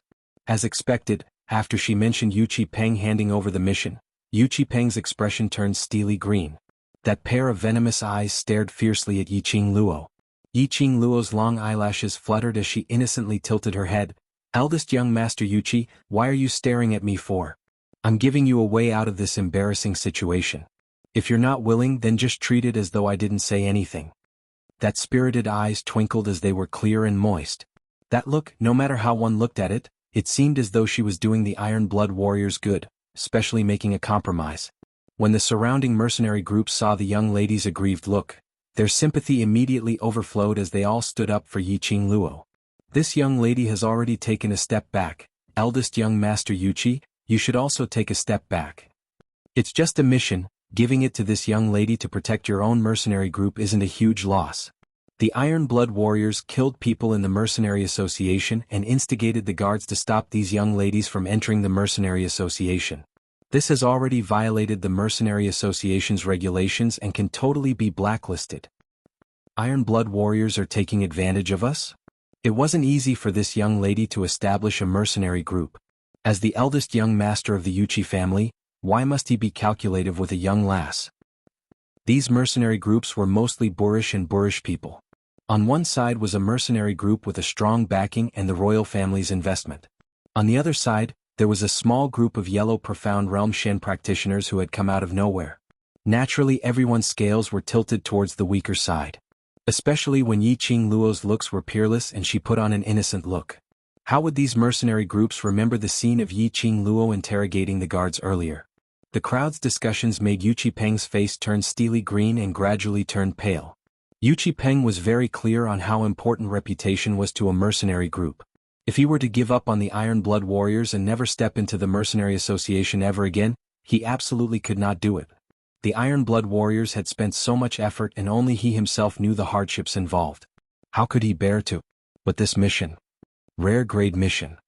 If he were to hand it over, wouldn't it be a waste of time for him to bring his team to the Mercenary Union to register? Yu Qipeng, I feel that what they said makes sense. Duke Jing was grabbed by a few members and by now, he had calmed down quite a bit as he finally became smart for once. Think about it, apologize and hand over this mission. At least our Iron Blood Warriors will be saved. There would always be rare missions in the future. But if we really let young Master Mo blacklist the Predator, we won't be able to keep our current mission. Duke Jing's words were right on point. Yu Qipeng naturally understood this logic. But, if they apologized, they would be lowering their heads to a small, unknown team. The reputation and prestige of the Predators would be greatly damaged. It also indirectly admitted that the Predators were causing trouble in the Mercenary Guild. This stain would always be with the Predators. Even if the Predators became the #1 mercenary group in the future, it would become a dark history for others to laugh at. As for this small team, but because of his magnanimity today, his name would spread throughout the mercenary world. Famous, a good reputation. Yu Qipeng's pupils suddenly constricted. He suddenly raised his head and stared at Yiqing Luo's bright smiling face as his heart tightened. Chapter 467. Mo Hanshang's appearance gave Yiqing Luo a chance. Eldest young Master Yuqi and Duke Jing's face was something which Mo Hanshang totally disregarded. But unfortunately, the minute Yiqing Luo opened her mouth, Mo Hanshang was beaming with joy and he even stood up for Yiqing Luo without any reason. Yiqing Luo's solution sounded as though she was wholeheartedly thinking for the Iron Blood Warriors. She only wanted to turn the big problem into a small one and the small one into nothing. Moreover, she put on a saintly look, willing to forgive everything which they had done. But in actual fact, the one who benefited the most from this matter was Yiqing Luo's group. Not only had they obtained this rare mission, they were also able to create a good reputation for their own mercenary group. From today onwards, there would probably be many mercenary groups in the mercenary world who were willing to be on good terms with this mercenary group which was formed by young lads. As for himself, Iron Blood Warriors was the staircase which Yiqing Luo had climbed up. Peng asked himself that he was adept in scheming, but today, he had fallen into the hands of a young lass. Till now, he was still unable to tell that between Emohan Shang and Yiqing Luo. Had they long known each other? His heart was filled with unwillingness, but Peng could only bear with it. Finally he gave in. No matter what, the Iron Blood warriors must be preserved. Where there's life, there's hope. A bunch of kids who hadn't even grown their hair. He would deal with them in the future. Peng clenched his teeth tightly as he took out a scroll from his bosom and threw it into Duke Jing's arms. Go! Duke Jing caught the scroll as he looked at Peng in a daze. It took some time before he realized that he was asking him to apologize to Yiqing Luo. Persuading was one thing, but to ask him, a dignified duke, to lower his head and apologize was another matter. His wrist was broken by Emohan Shang and he still wanted him to apologize? He had never suffered such humiliation in his entire life. Duke Jing, you're a duke and your face is bigger than mine. If you go, then it will show your sincerity. It will also show your status among the Iron Blood warriors. Peng saw that Duke Jing's expression wasn't right as he lowered his voice and said that. Duke Jing was coaxed till he was elated and immediately had no more opinions. Holding the scroll, he walked towards Yiqing Luo and Duke Jing directly passed it over with a black face. The mission is for you and, for today's matter, this duke represents the Iron Blood warriors to apologize to you. What a simple-minded fellow. Yiqing Luo snorted coldly and kept the scroll in her hand. She hadn't established a mercenary group yet, so she couldn't open the mercenary guild's mission scroll. Earlier Duke Jing and Peng's conversation, she had heard it all. It seemed like her guess was right. The reason why Peng hurriedly registered his mercenary group was because of this mission. Rare quest. He didn't know what level the mission was. But looking at the general standard of the Iron Blood warriors, these youths in Devil class were definitely above them. Since Peng dared to accept this mission, he definitely had a well-thought-out plan. Since that was the case, the youths in Devil class should also be able to complete it. Yiqing Luo kept the mission into her bosom as her eyes were filled with a smile. So Duke Jing is the Iron Blood warriors group leader. When Peng heard this sentence, he gritted his teeth in anger. He took a deep breath. His expression was stiff and ashen as he walked over with large strides. His pair of cold eyes were filled with a biting cold killing intent. I, the leader of the Iron Blood warriors, apologize to your team. A sneer flashed past Yiqing Luo's eyes. Chapter 468. Say. What could he say? What else could he say? He had many objections. However, he could only suppress these objections in his heart. This little slut, did she think that with Emohan Shang as her backing, she could do whatever she wanted? Look at that expression. If I didn't know better, I would have thought that eldest young Master Yuchi was preparing to find someone to kill me after I leave the Mercenary Association, to snatch the mission scroll. Yiqing Luo pursed her pink lips, as her quick-witted eyes were mixed with a sliver of fear. The surrounding mercenaries nodded in agreement. This kind of thing was not unheard of. Everyone could tell that Peng's emotions were currently in a violent rage. Apparently he had a deep grudge against Yiqing Luo. In front of Emohan Shang, in order to ensure that his Iron Blood warriors could continue on, he would lower his head to Yiqing Luo. But what if he left the mercenary guild? How is that possible? Peng's face darkened, and he had the embarrassment of having his thoughts seen through. He shifted his gaze and raised his voice as he roared in panic. I, Peng, am the eldest young master of the Yuchi family. I still have this bit of credibility. Yiqing Luo's lips curled into a cold smile. She was waiting for Peng to say this sentence. Emohan Shang's palms clapped as he placed it on Peng's shoulder. Since that's the case, this young patriarch will believe you. In future, if anything happens to this bunch of young mercenary groups, this young patriarch will just place all onto the Iron Blood warriors. That's the happy decision. The veins on Peng's forehead throbbed. His face was completely devoid of any color. His eyes were already burning with rage, shooting out an intense fury. This was simply going too far. Just by looking at Yiqing Luo, who was the leader, one could tell that if this mercenary group was really established, it would absolutely not be a group that knew their place. In the future he would definitely make many enemies. What's more, as a mercenary group, it was inevitable that something unexpected would happen when they were on a mission. Could it be that the predators had to take the blame for all this?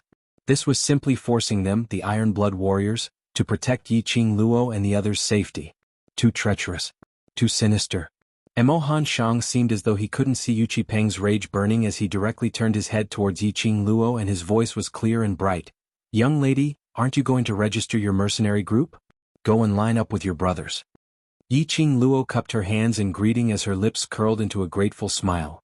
"Many thanks to young Patriarch Emo for being impartial and selfless, helping us brothers to obtain the opportunity to register a mercenary group.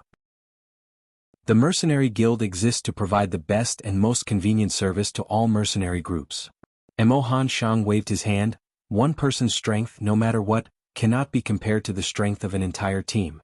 I hope that the Mercenary Association will be able to personally witness one strong team after another being established here, to achieve glory here." Yiqing Luo nodded in agreement. She and Emo Han Shang had the same viewpoint. No matter how strong a single person was, he couldn't be stronger than a team. Yiqing Luo's eyes lit up with a spark of conviction as her face beamed with smiles as she turned her head to look at the entrance, at those brothers and sisters. "Brothers, the team that belongs to us is officially established. He belongs to our team. Our team." Deafening voices came from the mouths of these boys and girls. Those young faces were filled with trust towards Yiqing Luo. In their bodies, their blood was boiling. Chapter 469. Long Yunzhan was slightly stunned. Looking at Yiqing Luo's outstretched hands, his heart inexplicably sped up. Strange, why was his face suddenly burning up? He was a human dragon and by right, his body temperature should always maintain a certain temperature. How could it possibly be burning up? Long Yunzhan was still in a daze when Yen Xiaoyi used her elbow to nudge him. "Class monitor, what are you in a daze for? Are you too happy?" Long Yunzhan instantly regained his senses as his azure blue eyes blinked. Suddenly he realized something as his gaze shot towards Yiqing Luo's direction, and following that, he raised his eyes to look at the man beside him. Diamo Shin's eyes were calm as he crossed his arms in front of his chest, and a pair of bewitching peach blossom eyes stared at Yiqing Luo. That gaze seemed to be able to see everything in the world, and he could only see Yiqing Luo alone. Long Yunzhan's heart twitched fiercely with an indescribable strange feeling. He frowned. Why was it that recently his body seemed to be not right? Especially after Yiqing Luo was assassinated and he revealed his blue dragon original form to save Yiqing Luo, something was amiss. Could it be was because he had transformed into a blue dragon? Long Yunzhan bore with this strange feeling as he walked towards Yiqing Luo's direction. Standing beside Yiqing Luo, he slowly raised his eyes. His gaze was extremely indifferent and his voice was as indifferent as usual. "I had always wanted to bring my brothers to charge out for the #1 spot that belongs to us, to let you stand at the highest point and announce to the world that you are absolutely not trash." That calm voice, when he said these words, the excitement and joy on the youngsters' faces started to burn even more. "Now, it's time for us to take the first step towards our goal, to establish a mercenary group that belongs to us, our home." The youngsters' trembling voices once again rang deafeningly. "We pledge our lives to follow group leader."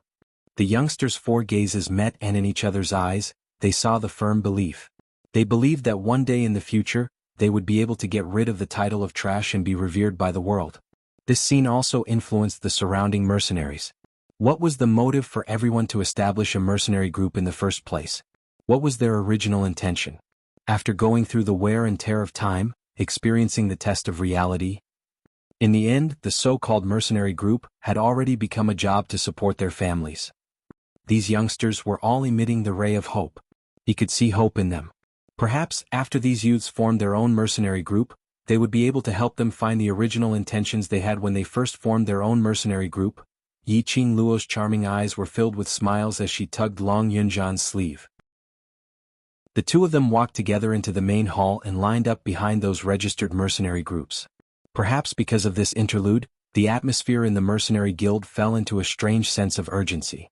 Everywhere was burning, that kind of blood-boiling feeling. The registrar deftly dealt with the people who came to register one after another, and after a cup of tea's time, it was Yiqing Luo and Long Yunzhan's turn. The registrar gave Long Yunzhan a piece of white paper, which required the leader to fill in the registration information. When he saw the first column, Long Yunzhan glanced sideways at Yiqing Luo, mercenary group's name. The meaning was, she came up with names?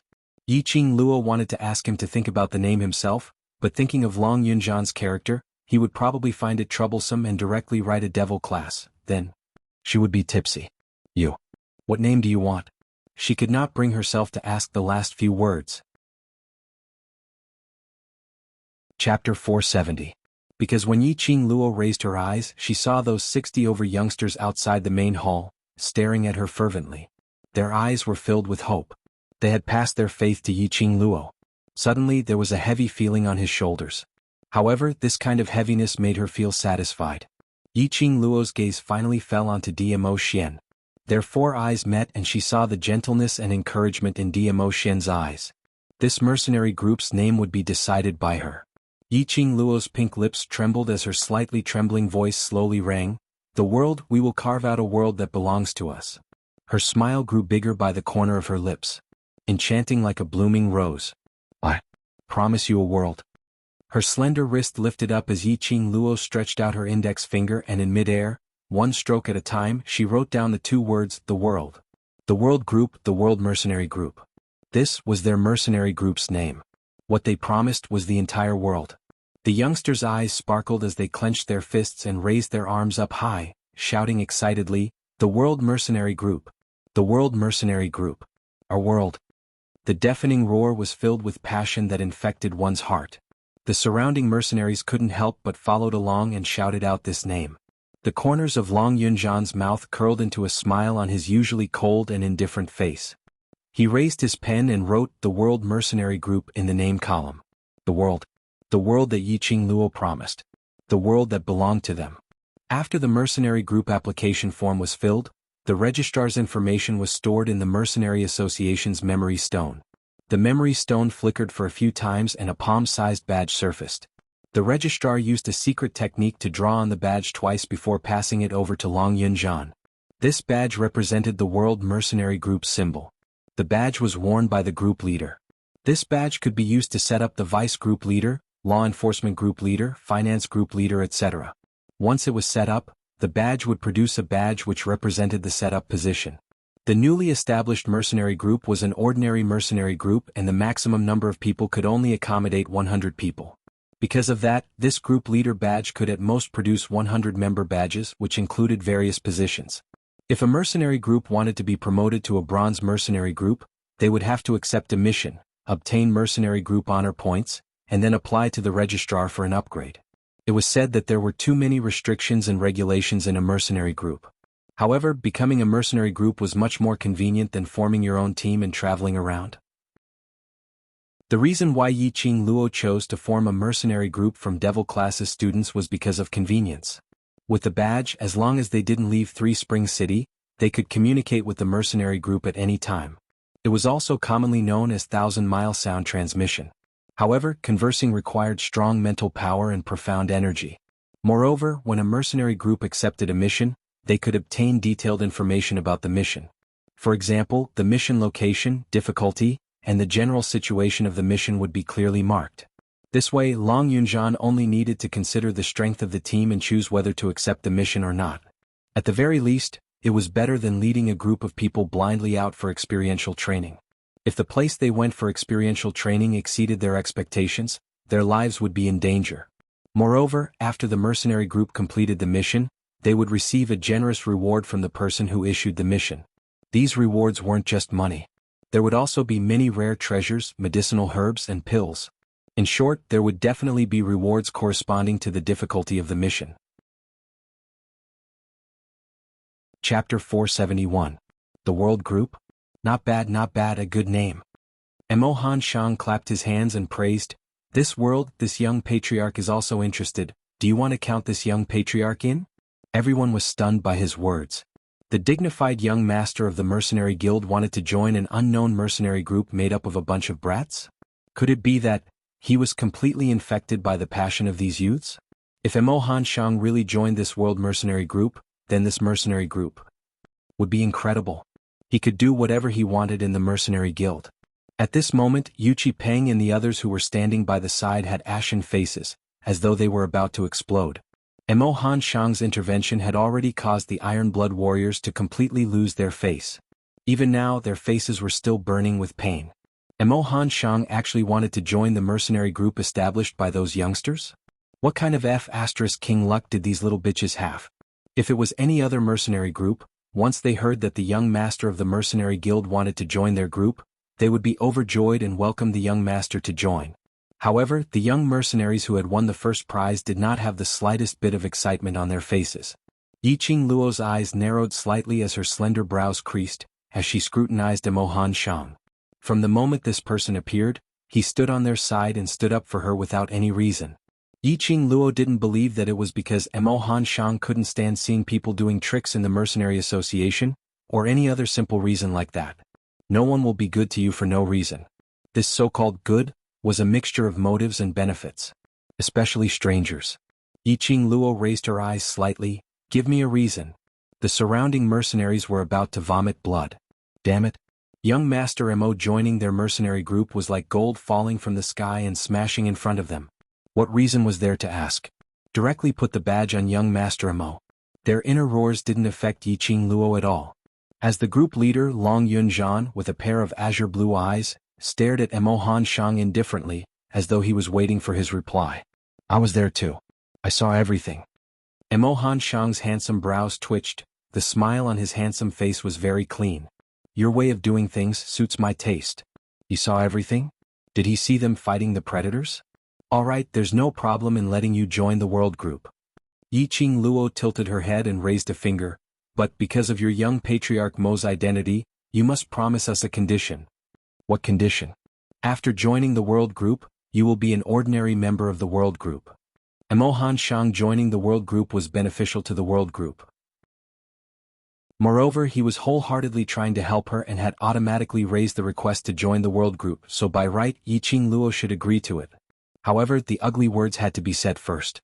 If Emohan Shang were to make use of his mercenary association's young master's name to disrupt the world group's order, then, she would absolutely not fear this young master's identity. When he made his move, he would definitely not hold back. This condition made the surrounding mercenaries envious and jealous, but at the same time, they couldn't help but want to strangle Yiqing Luo to death. All of them sighed helplessly. Children were still children. Establishing a mercenary group was just for fun. Such a good opportunity was presented to him, but he didn't know how to grasp it and even wanted to negotiate with young Master Mo. If they were able to invite young Patriarch Mo into their own group, even if they were to give him the position of vice group leader, they would be willing. Just as everyone was sighing, they heard Emohan Shang, who had an arrogant look when facing Yu Qipeng earlier, chuckling as he spat out 3 words, "No problem. Everyone, what the heck?" Chapter 472. After registering the mercenary group, Emohan Shang invited them to use the Mercenary Association's guest hall to rest. The conference hall was large enough to accommodate about 400 people. Benches were arranged in rows around the room. The 60 or so youths found a place to sit. A dozen attendants came over with teacups and poured a cup of tea for everyone. Long Yunzhan took the commander's medal and split it into a vice commander's medal and an executive commander's medal. The rest were all member badges. After this vice group leader badge was taken out, the youngster's vision immediately shot towards Yiqing Luo. The mercenary group was suggested by Yiqing Luo, and ever since she joined the devil class, many principles were taught by Yiqing Luo. Yiqing Luo's kindness towards them was something that they could all see. Vice leader, Yiqing Luo was the most suitable candidate. Xiao Jin, who was seated opposite Yiqing Luo, hooked Yan Xiaoyi's shoulder with one hand as he shook his head and wailed, sighing, "This bunch of little brats, when Qing Luo wasn't around, they treated me like a treasure. But after Qing Luo came, I'm just a blade of grass." Who asked you to be ugly? Yan Xiaoyi rolled her eyes and slapped the hand on her shoulder. Take it away. We're all men. What's wrong with a shoulder? Xiao Jin felt the pain on the back of his hand. He covered his hand and retracted it. You're like a girl. No wonder you also became a blade of grass. You're the King sissy. I am a woman to begin with. Who's a man with you? Yan Xiaoyi stood up abruptly and slapped Xiao Jin's face that wasn't considered handsome. Xiao Jin stood up from the chair in shock, one hand covering his face while the other supporting himself on the chair in front of him. With a flip, he leaped over the long bench and rushed towards Long Yunzhan. Look at you, how are you a woman? Boss, save me. The two's antics had livened up the atmosphere in the hall. The youngsters' faces were filled with radiant smiles as their gazes wandered between Yiqing Luo and Long Yunzhan. In his heart he was both excited and nervous. He had his own team, his own mercenary group, and his own belonging. However, at the same time they were nervous. He was worried that he wasn't strong enough, worried that he would drag down the entire team. Sitting on the bench and looking at the member medals piled up on the table, they became more and more nervous. Xiao Jin and Yan Xiaoyi's banter relaxed the moods of these youths considerably. The position of vice commander is too important. With my personality I can't take it. Yi Qing Luo pushed the vice group leader badge towards Long Yunzhan's direction. I'll be a small member, pass the vice group leader badge to Jin Zi. Don't. If you hand it over to me, this bunch of brats will definitely kill me. Xiao Jin waved his hand. Just take it. I'm actually quite interested in this executive captain position. His eyes were sharp and his hands were fast. He directly reached out and took the medal of the executive commander in his hand. *CK. That's mine. Yan Xiaoyi's eyes narrowed and she immediately rushed towards Xiao Jin to snatch the executive regiment commander's medal. Xiao Jin waved the medal in his hand at her, the corners of his mouth hooking up in a proud smile as he put the medal on his chest. The medal suddenly emitted a blue light. In an instant, the light had already covered Xiao Jin. Sledging. Yan Xiaoyi was so angry that she gritted her teeth. After the medal was put on his chest, this medal was bound to Xiao Jin. Chapter 473. *CK. Scumbag Jin was indeed a scumbag. Yi Qing Luo looked at this pair of quarrelsome lovers as she couldn't help but laughed. Xiaoyi, why don't I give you the assistant group leader's badge? In this way you will be his immediate boss. Qing Luo. You can't do this. Xiao Jin exclaimed. Yan Xiaoyi stared at Xiao Jin before retracting her vision and looking at Yi Qing Luo. She shook her head. In order to be his top boss, we have to sacrifice ourselves. It's really not worth it. This kind of arduous task, it's better to leave it to you. In the end, the vice group leader's badge still landed in Yi Qing Luo's hands. Right from the start, Yi Qing Luo had only intended to be a small member in the mercenary group. After all, her personality was indeed not suitable for the position of vice leader. Xiao Jin and Yan Xiaoyi were at least members of the Devil Class's class committee. After managing the Devil Class for such a long time, they should be the most suitable candidates. Take it. A clear and cold voice suddenly entered his ears. Long Yunzhan, who was by her side, stared at Yi Qing Luo indifferently. Everyone wishes for you to be the vice group leader and you have enough qualifications to be the vice group leader, so there's nothing suitable or not suitable about it. Yi Qing Luo was just about to speak when her waist suddenly tightened and she had already been pulled into Dmo Xian's arms. Her face bumped into Dmo Xian's broad chest. Dmo Xian's other hand covered the back of her head. Lil Luo, no matter if it's a member or vice group leader, every single action of yours will represent the world group and this is something that cannot be avoided. The man's clear voice was as mellow as fine wine. That word by word actually expressed all the worries in Yi Qing Luo's heart. After being together for so long, I believe your brothers must have some understanding of your personality. Since they chose you, it means that they trust you. You are a team, a mercenary team. Dmo Xian's fingers gently caressed Yi Qing Luo's fine black hair. His actions were gentle and tender. No matter what you want to do in future, they will follow you, isn't that so? Yes. The 60 or so youths who were seated stood up one after another, their faces filled with determination. No matter what happens, we will always be a team. Somewhere in Yi Qing Luo's heart seemed to have been struck by something as it gradually softened. Her eyes were filled with tears.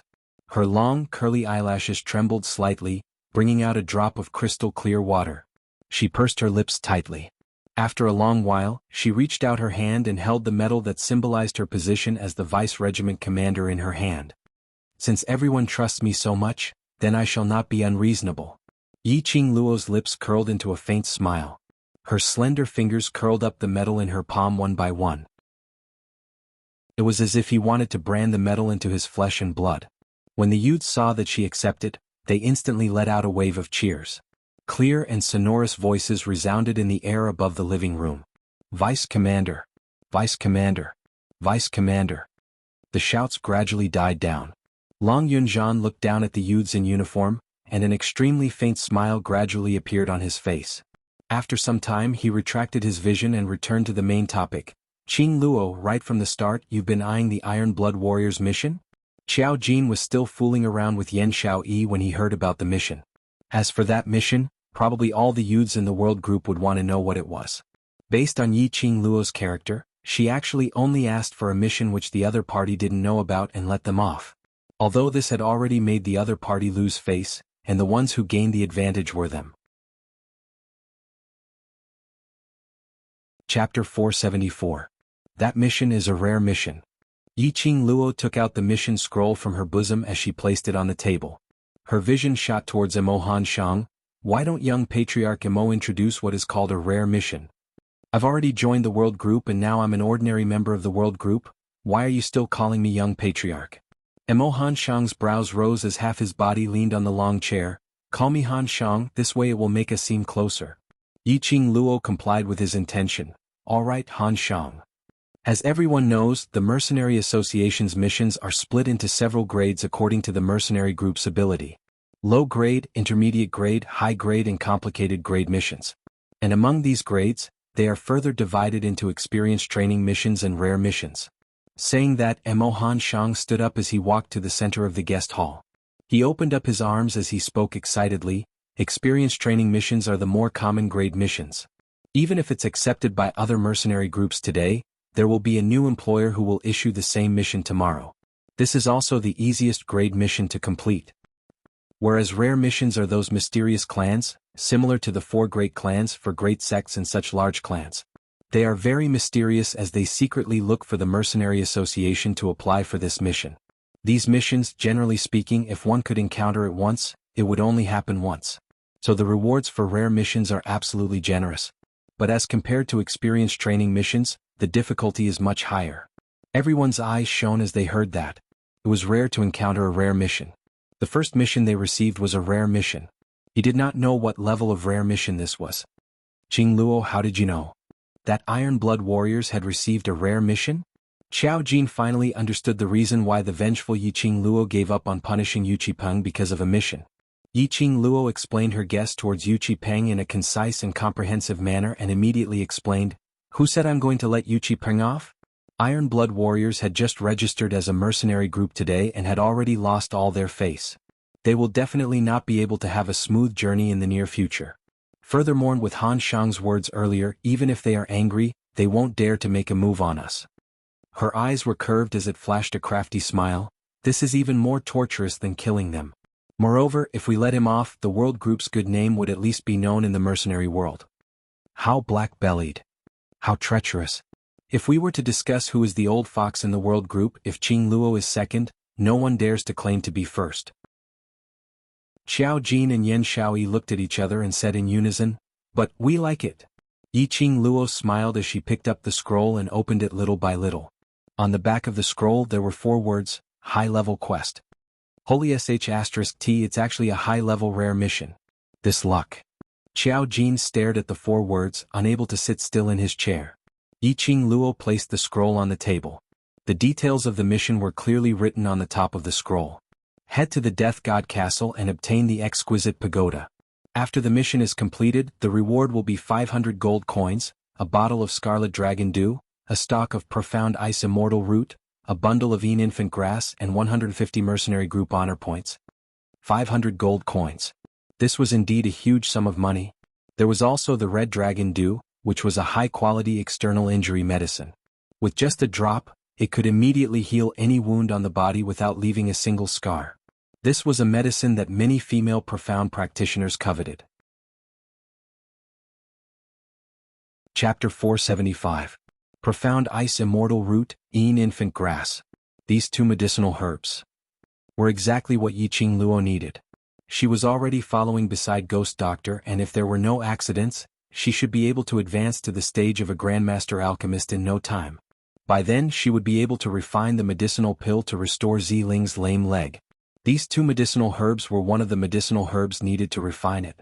Just as Yiqing Luo was thinking about these 2 medicinal herbs, everyone's vision and attention was concentrated on Death God Castle. Death God Castle. That was the grave of numerous cultivators. No, more accurately, it should be the grave of numerous thieves. Other than the guards there, no one could walk out of there alive. That place was named Death God Castle because there really was a death god inside. However, countless number of cultivators and bandits continued to swarm into Death God Castle.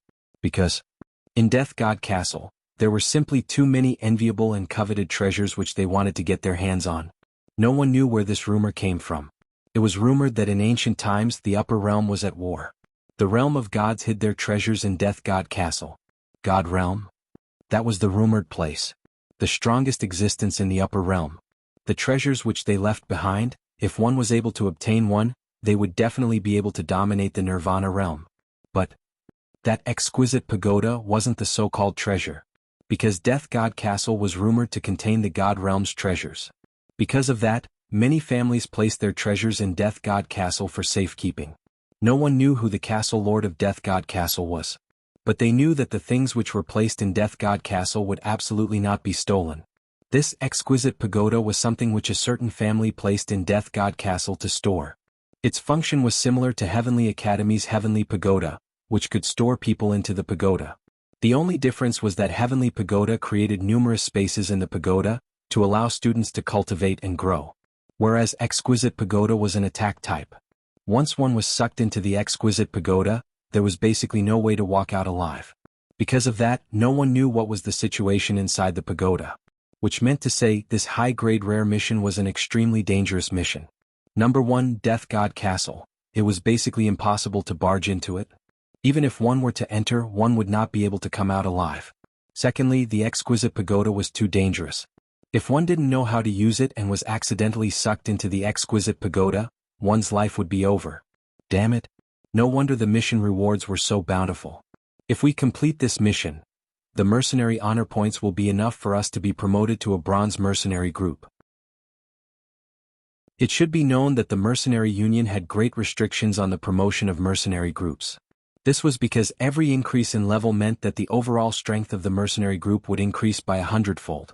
Just like the world group which Yi Ching Luo had established now, in order to be promoted from an ordinary mercenary group to a bronze plate, they would need to complete at least 100 low-grade and intermediate-grade missions to accumulate 100 credit points before they could be promoted. The reward for this mission was 150 honor points. Simply savage. The problem is, we can't complete it. The youths below all shook their heads in shock. They had all heard of the legends of Death God Castle. They had even heard that 10 years ago the Nirvana Realm's number 1 divine thief, after entering Death God Castle, there was no more news of him. Many of them were spreading rumors that this divine thief had died in Death God Castle. Even a professional thief like Divine Thief was unable to do it, so how could they possibly do it? Chapter 476. The mission to head to the Death God Castle, even if it was a God-level mission, it would be considered normal. How could he have been assigned to a high-level mission? If a bronze or silver plate mercenary group were to accept such a mission, wouldn't that be sending them to their deaths? The mercenary guild would never make such a mistake. Moreover, what's even more strange is, why would Yu Peng accept this mission? Yi Ching Luo rubbed her chin as she slowly combed through her thoughts. The Iron Blood warriors are still conserving their energy and recruiting their troops. But today they hurriedly rushed over to register their mercenary group. Their motive is for this mission. Apparently they already knew what the mission is. Knowing that he has to go to the Death God Castle to steal the Exquisite Pagoda, but he still chose this mission. This also means that he is extremely confident in this mission. Yi Ching Luo narrowed her eyes as a glint flashed past her eyes. That is to say, there are other ways to complete this mission. Even a mercenary group like the Predators has the confidence to complete this mission. For us, we shouldn't be able to. You are not allowed to go. The 3 cold words seemed to be wrapped in frost, freezing Yi Ching Luo. This voice shocked Yi Ching Luo. She turned her head in shock and looked at the man beside her. When she met the man's cold, black eyes that were like molten obsidian, all her words were stuck in her throat. He was angry. Yi Ching Luo had never seen Dmo Xian so angry before. Just a pair of eyes was enough to make a person not even dare to make a sound. Xian. After a long while, Yi Ching Luo braced herself and moved her little hand over bit by bit, grabbing onto Dmo Xian's wrist. She knew what Dmo Xian was angry about. Death God Castle was too dangerous. It was so dangerous that one could easily lose their life if they were not careful. The World Group's people were not strong to the point where they could come and go as they pleased in Death God Castle. Dmo Xian was worried about her, worried that she would be too stubborn and insist on completing this task. But she was not willing to give up on this rare mission. For Yu Peng to so confidently accept this task, there must be a way to complete it. What Yu Peng could do, she could definitely do it too. There was no time limit for this mission. It was not impossible for her to spend some time and ask around. Xian, there's no room for discussion. Dmo Xian's voice was cold as he suddenly stood up. Lil Luo, don't force me to bring you to the Imperial Palace. As soon as he finished speaking, he immediately strode out and left the guest room. When Yi Qing Luo chased after him, there were many people outside, but Dmo Xian was nowhere to be seen. If he didn't want her to find him, she couldn't find him no matter what. Yi Qing Luo's fingers were clenched so tightly that her round nails were embedded into her flesh. The atmosphere turned cold in an instant. Xiao Jin walked to the door and placed one hand on Yi Qing Luo's shoulder as he patted lightly. The Overlord is worried about you. Death God Castle is indeed too dangerous, and even if the Overlord is protecting you, there's no way to take care of everyone. That's right, Qing Luo, if the world group were to enter Death God Castle together, if one of us is restricted, then there's a possibility that the entire group would be restricted. We all know your personality, much less the Arch. Yan Xiaoyi also followed over as she looked at Yi Qing Luo's despondent look as she sighed softly. Just based on one day of interaction, they could feel that Dmo Xian really loved Yi Qing Luo. His worry and concern for her didn't need any proof. Chapter 477. Although along the way they did not see Dmo Xian make a move, but Yan Xiaoyi and the others absolutely believed that if they really met an opponent whom Yi Qing Luo was unable to contend against, Dmo Xian would definitely be the first to block in front of Yi Qing Luo to protect her. If the place Yi Qing Luo wanted to go to had exceeded the protection range which he could predict, Dmo Xian would never allow her to go, even if Dmo Xian could guarantee Yi Qing Luo's safety. But as long as one of the other brothers was injured, Yi Qing Luo would definitely not wash her hands of this. I know. Yi Qing Luo pursed her pink lips and lowered her eyelids slightly. I know he's worried about me. You know he's worried about you. He's not angry at you for no reason. Why are you still pulling a long face? Xiao Jin suddenly squeezed the hand on her shoulder. Don't pull a long face. The Arch can't bear to be angry with you. Jinzi, are you looking for a fight? Yi Qing Luo was in so much pain that she drew in a breath of cold air, as she unhappily swatted away Xiao Jin's hand and retreated a few steps, massaging her shoulder. I'm advising you. Yi Qing Luo's hand, which was massaging her shoulder, gradually stopped. She bit her lower lip and said, I know he's worried about me, but are you guys willing to give up on the mission that's already in your hands?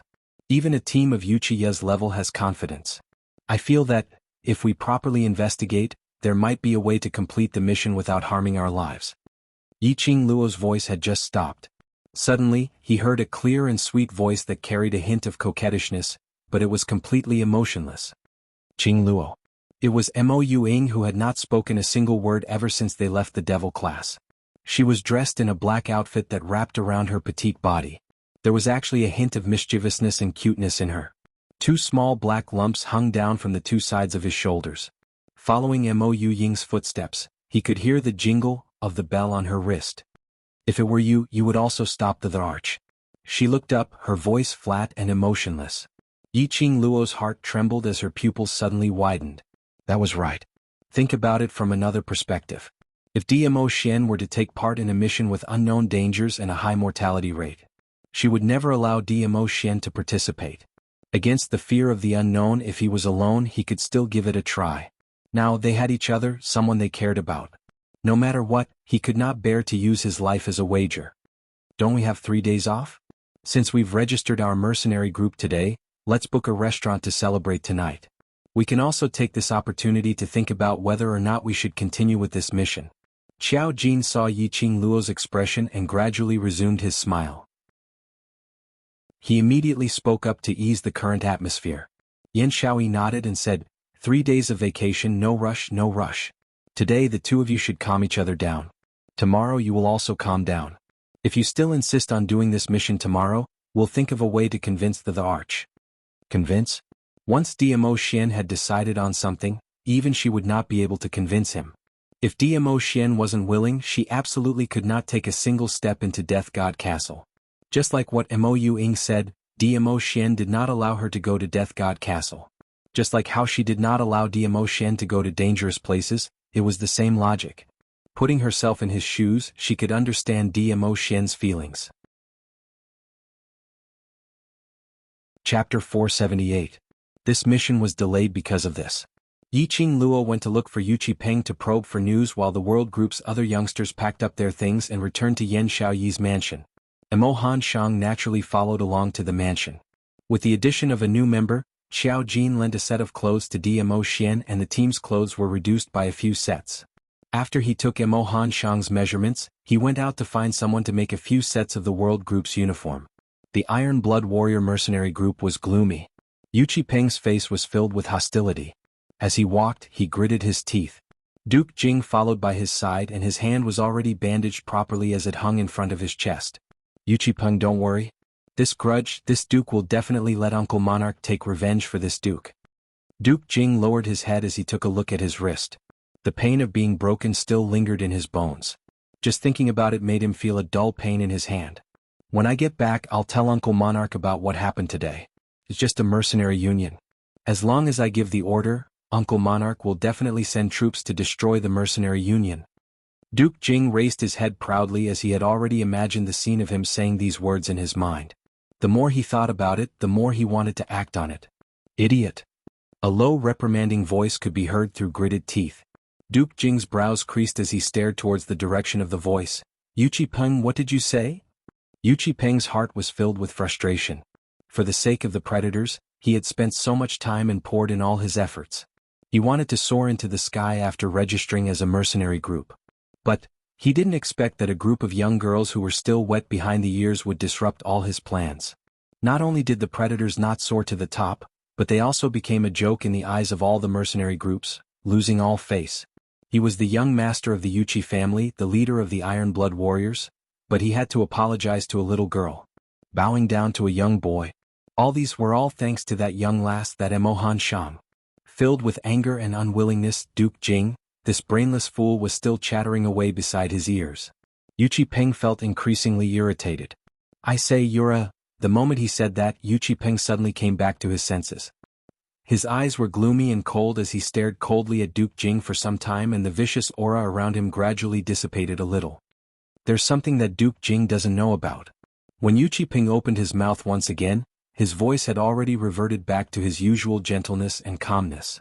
The Mercenary Association is spread across the 4 continents of Nirvana Realm, and every main city has a Mercenary Association branch. Does Duke Jing know what this means? Duke Jing's face sunk as he was still bearing a grudge against Yu Qipeng for scolding him earlier. He snorted coldly and turned his face away, looking very much like a child throwing a tantrum. Yu Qipeng restrained the impatience and disgust in his eyes and continued to explain. This means that the influence of the Mercenary Association in the Nirvana Realm is absolutely not inferior to the 4 great Profounder clans. It's not just the 4 great Profounder clans that have to be amiable before the Mercenary Association. Even the monarchs of the 4 continents have to give the Mercenary Association some face. In other words, even the 4 great profound practitioner clans and the monarch had to give face to the Mercenary Association. Even if he asked the monarch to send troops to the Mercenary Association, the monarch would absolutely not agree. Chapter 479. For a gentleman to take revenge, 10 years is not too late. Yu Qipeng spat out these few words from the slits of his teeth as his eyes were masked with a layer of viciousness. He clenched his fists tightly. For the Iron Blood Warriors, we must endure this grievance. Mentioning the Iron Blood Warriors, Duke Jing's expression eased up slightly. If we want to develop the Iron Blood Warriors, we must rely on the Mercenary Association's power. Duke Jing, it's alright to suffer a little grievance now. One day, we will get back at them. Saying that, Yu Qipeng seemed to have thought of something as a sneer of ridicule flashed past his eyes. They won't be complacent for long. They thought that by snatching that high-grade rare mission from my hands, they would be able to complete that mission. That mission, other than me, no one else is able to complete it. Yu Qipeng's few words had already coaxed Duke Jing into submission. Now that he heard about the mission, Duke Jing's heart was filled with doubts. What mission is that? It's because of this mission that you're in such a hurry to bring everyone here to register the mercenary group. If it wasn't for the fact that Yu Qipeng was in a hurry to register the mercenary group, they would have spent some time in the marketplace to subdue Yiqing Luo and the other young ladies. Those young ladies wouldn't have appeared in the mercenary group. Iron Blood Warriors wouldn't have to face today's predicament. Yu Qipeng gave a cold laugh. High-grade rare mission. As long as we complete that mission, our ordinary mercenary group will be able to upgrade to a bronze plate mercenary group. No matter how ignorant Duke Jing was, he had understood everything about the mercenary group. Naturally, he understood how difficult it was for a mercenary group to upgrade. One mission and they would be able to upgrade to bronze plate immediately. No wonder Yu Qipeng was so concerned. If that mission was snatched away by the world group, wouldn't they be able to upgrade faster than us? Want to complete that mission? Just based on them? Yu Qipeng's lips twitched in disdain. Following that, his gaze looked towards Duke Jing.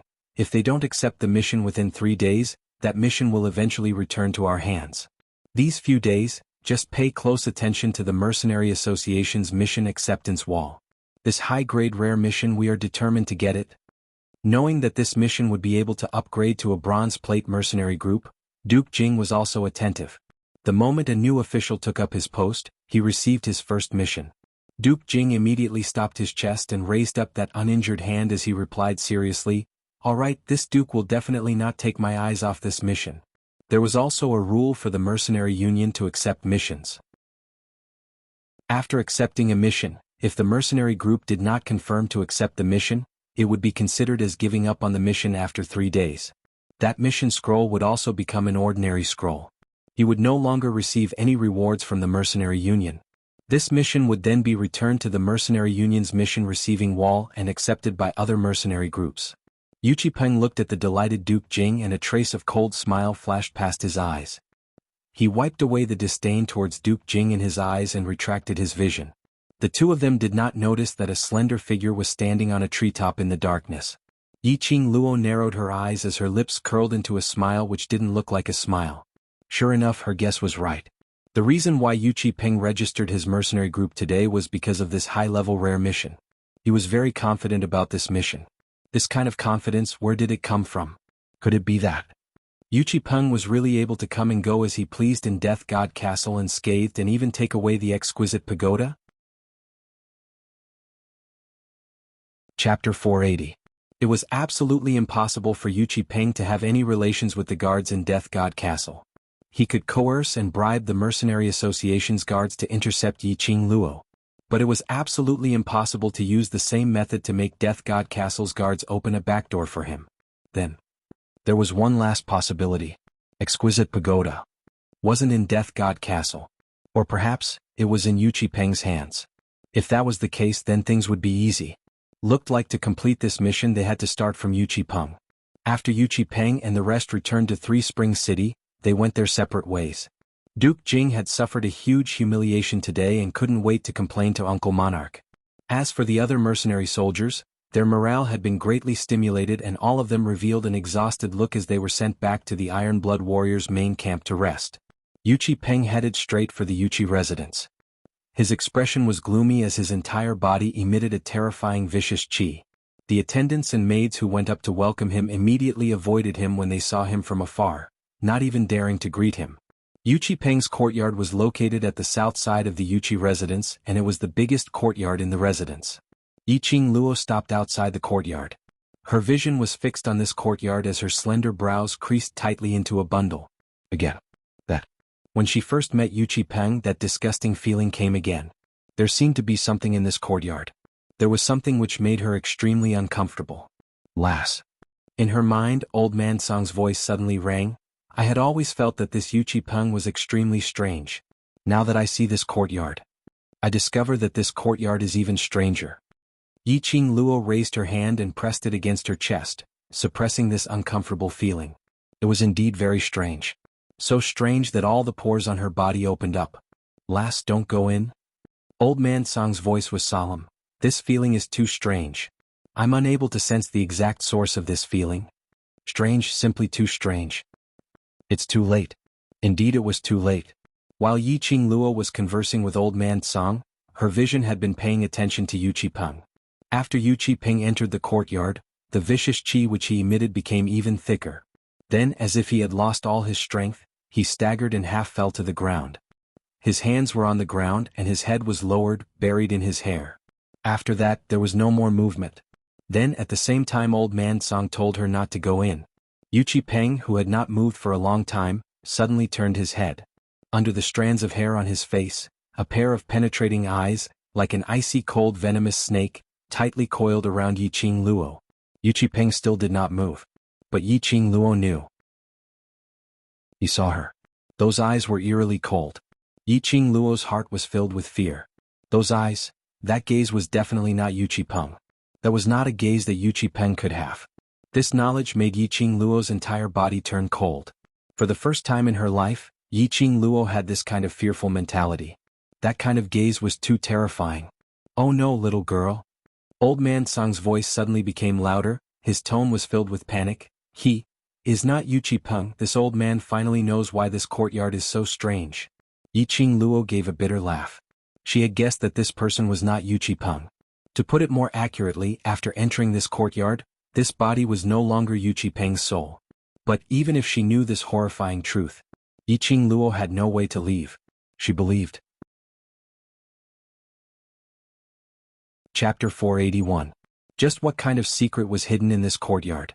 Just what kind of power was attached to Yuchi Peng's body?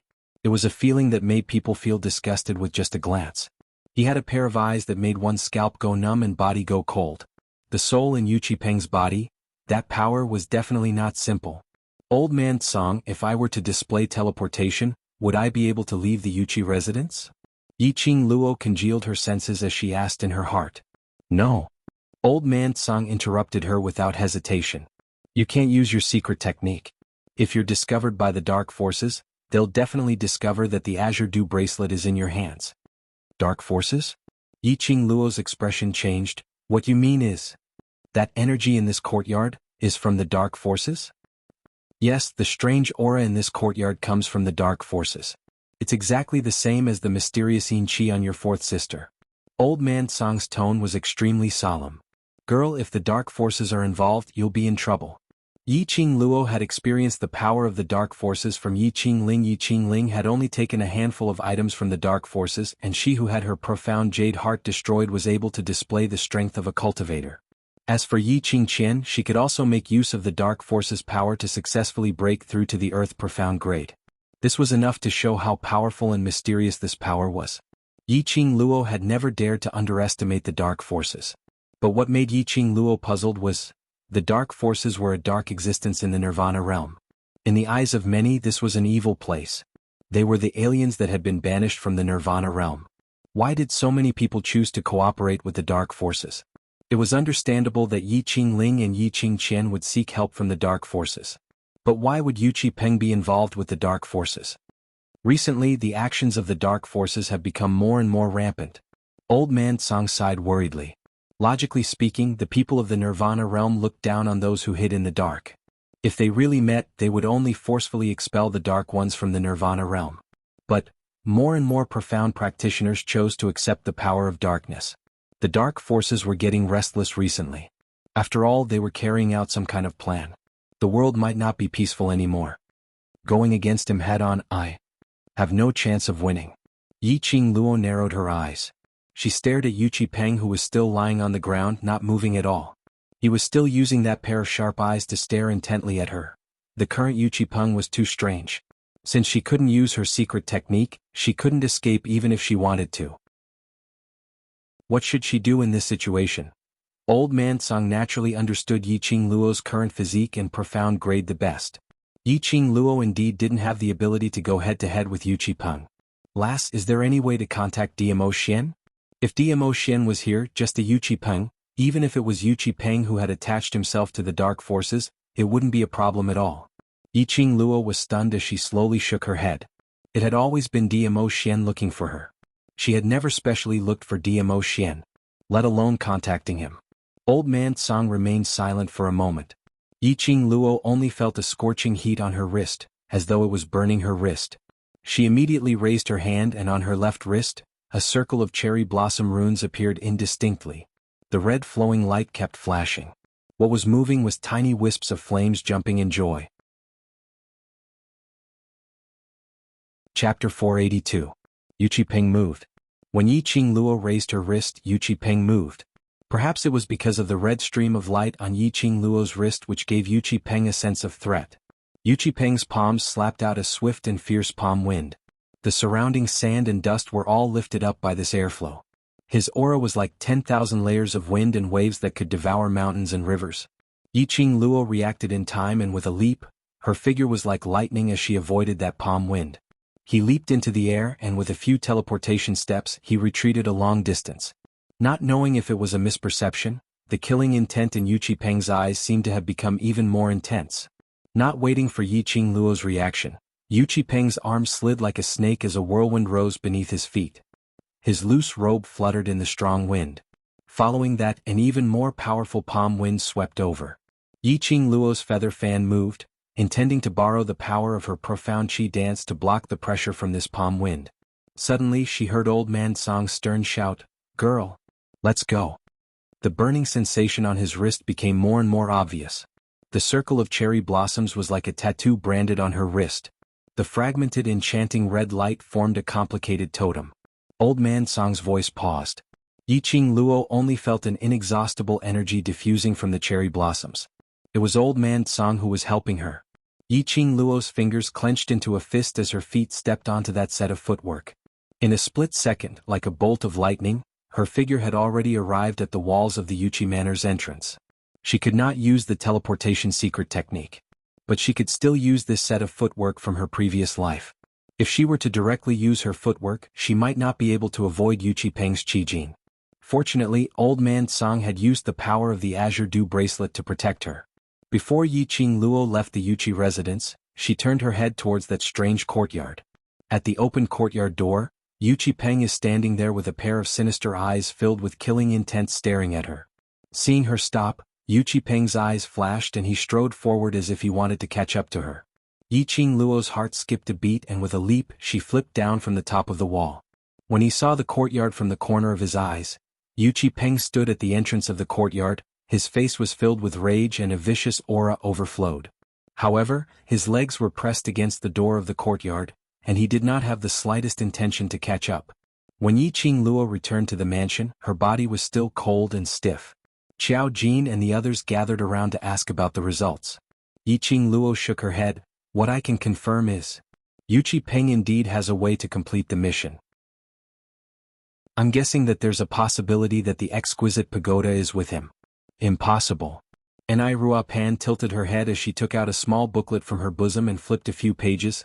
"I specially went to investigate on matters regarding Death God Castle.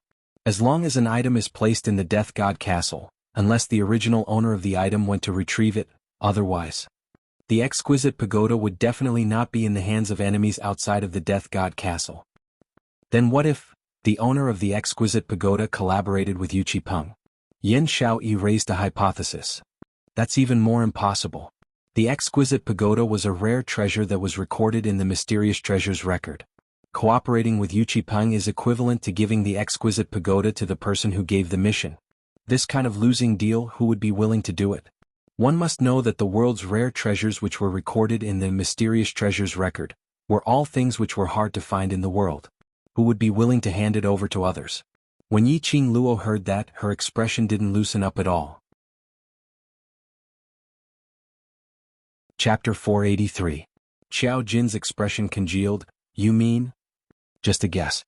After all, if we do this, it's too obvious and the Mercenary Association isn't a fool." Yi Qingluo nodded her head slightly, acknowledging Qiao Jin's guess. "Alright, I'll go check on it later. If the one who issued the mission was related to the owner of the exquisite pagoda, then this was a huge conspiracy. Not only would it allow Yu Qipeng to gain, the exquisite pagoda would also return to the original owner's hands, and in the end, they would be able to seek compensation from Death God Castle for the theft. There was a possibility that the entire Mercenary Association would be implicated in this. From then on, the Mercenary Association would be suppressed." Yi Qingluo narrowed her eyes as her eyes contained a deep meaning. There was one more important point. If she hadn't guessed wrongly, that energy which occupied Yu Qipeng's body was still unable to leave Yu Qipeng's courtyard. Yu Qipeng only started to change after he entered the courtyard. After he discovered Yi Qingluo, he only stood on the same spot and struck out his palm wind attack. And after she speedily climbed over the wall and left, he had no intention to chase after her. Yu Qipeng had already made a soul exchange with the dark forces. After she discovered this secret, shouldn't he chase up to her and silence her? If it was Yu Qipeng, if it was the dark forces' energy, even if she had Old Man Song's help, it wasn't impossible for him to chase up to her. But Yu Qipeng didn't leave that courtyard. "Lass, your thinking is very correct." Old Man Song sighed softly as though he recalled something. "The reason why the dark forces are called as the dark forces is because that bunch of people in the dark forces use the dark arts which are intolerable in this world. Like your eldest sister, fourth sister, Yuchi Peng and the others, if they wanted to cooperate with the dark forces, they would have to fork out an equivalent price to exchange for power. Yuchi Peng used his own soul to make the exchange. Yuchi Peng's courtyard should be the place where the dark forces' energy resides. Over there, the dark forces' energy can freely control Yuchi Peng's body. But if he leaves the courtyard, the dark forces will leave Yuchi Peng. Speaking of this, Old Man Song's voice turned gloomy as he revealed some worries. Do you still remember your fourth sister being controlled by that profound Yinqi long sword?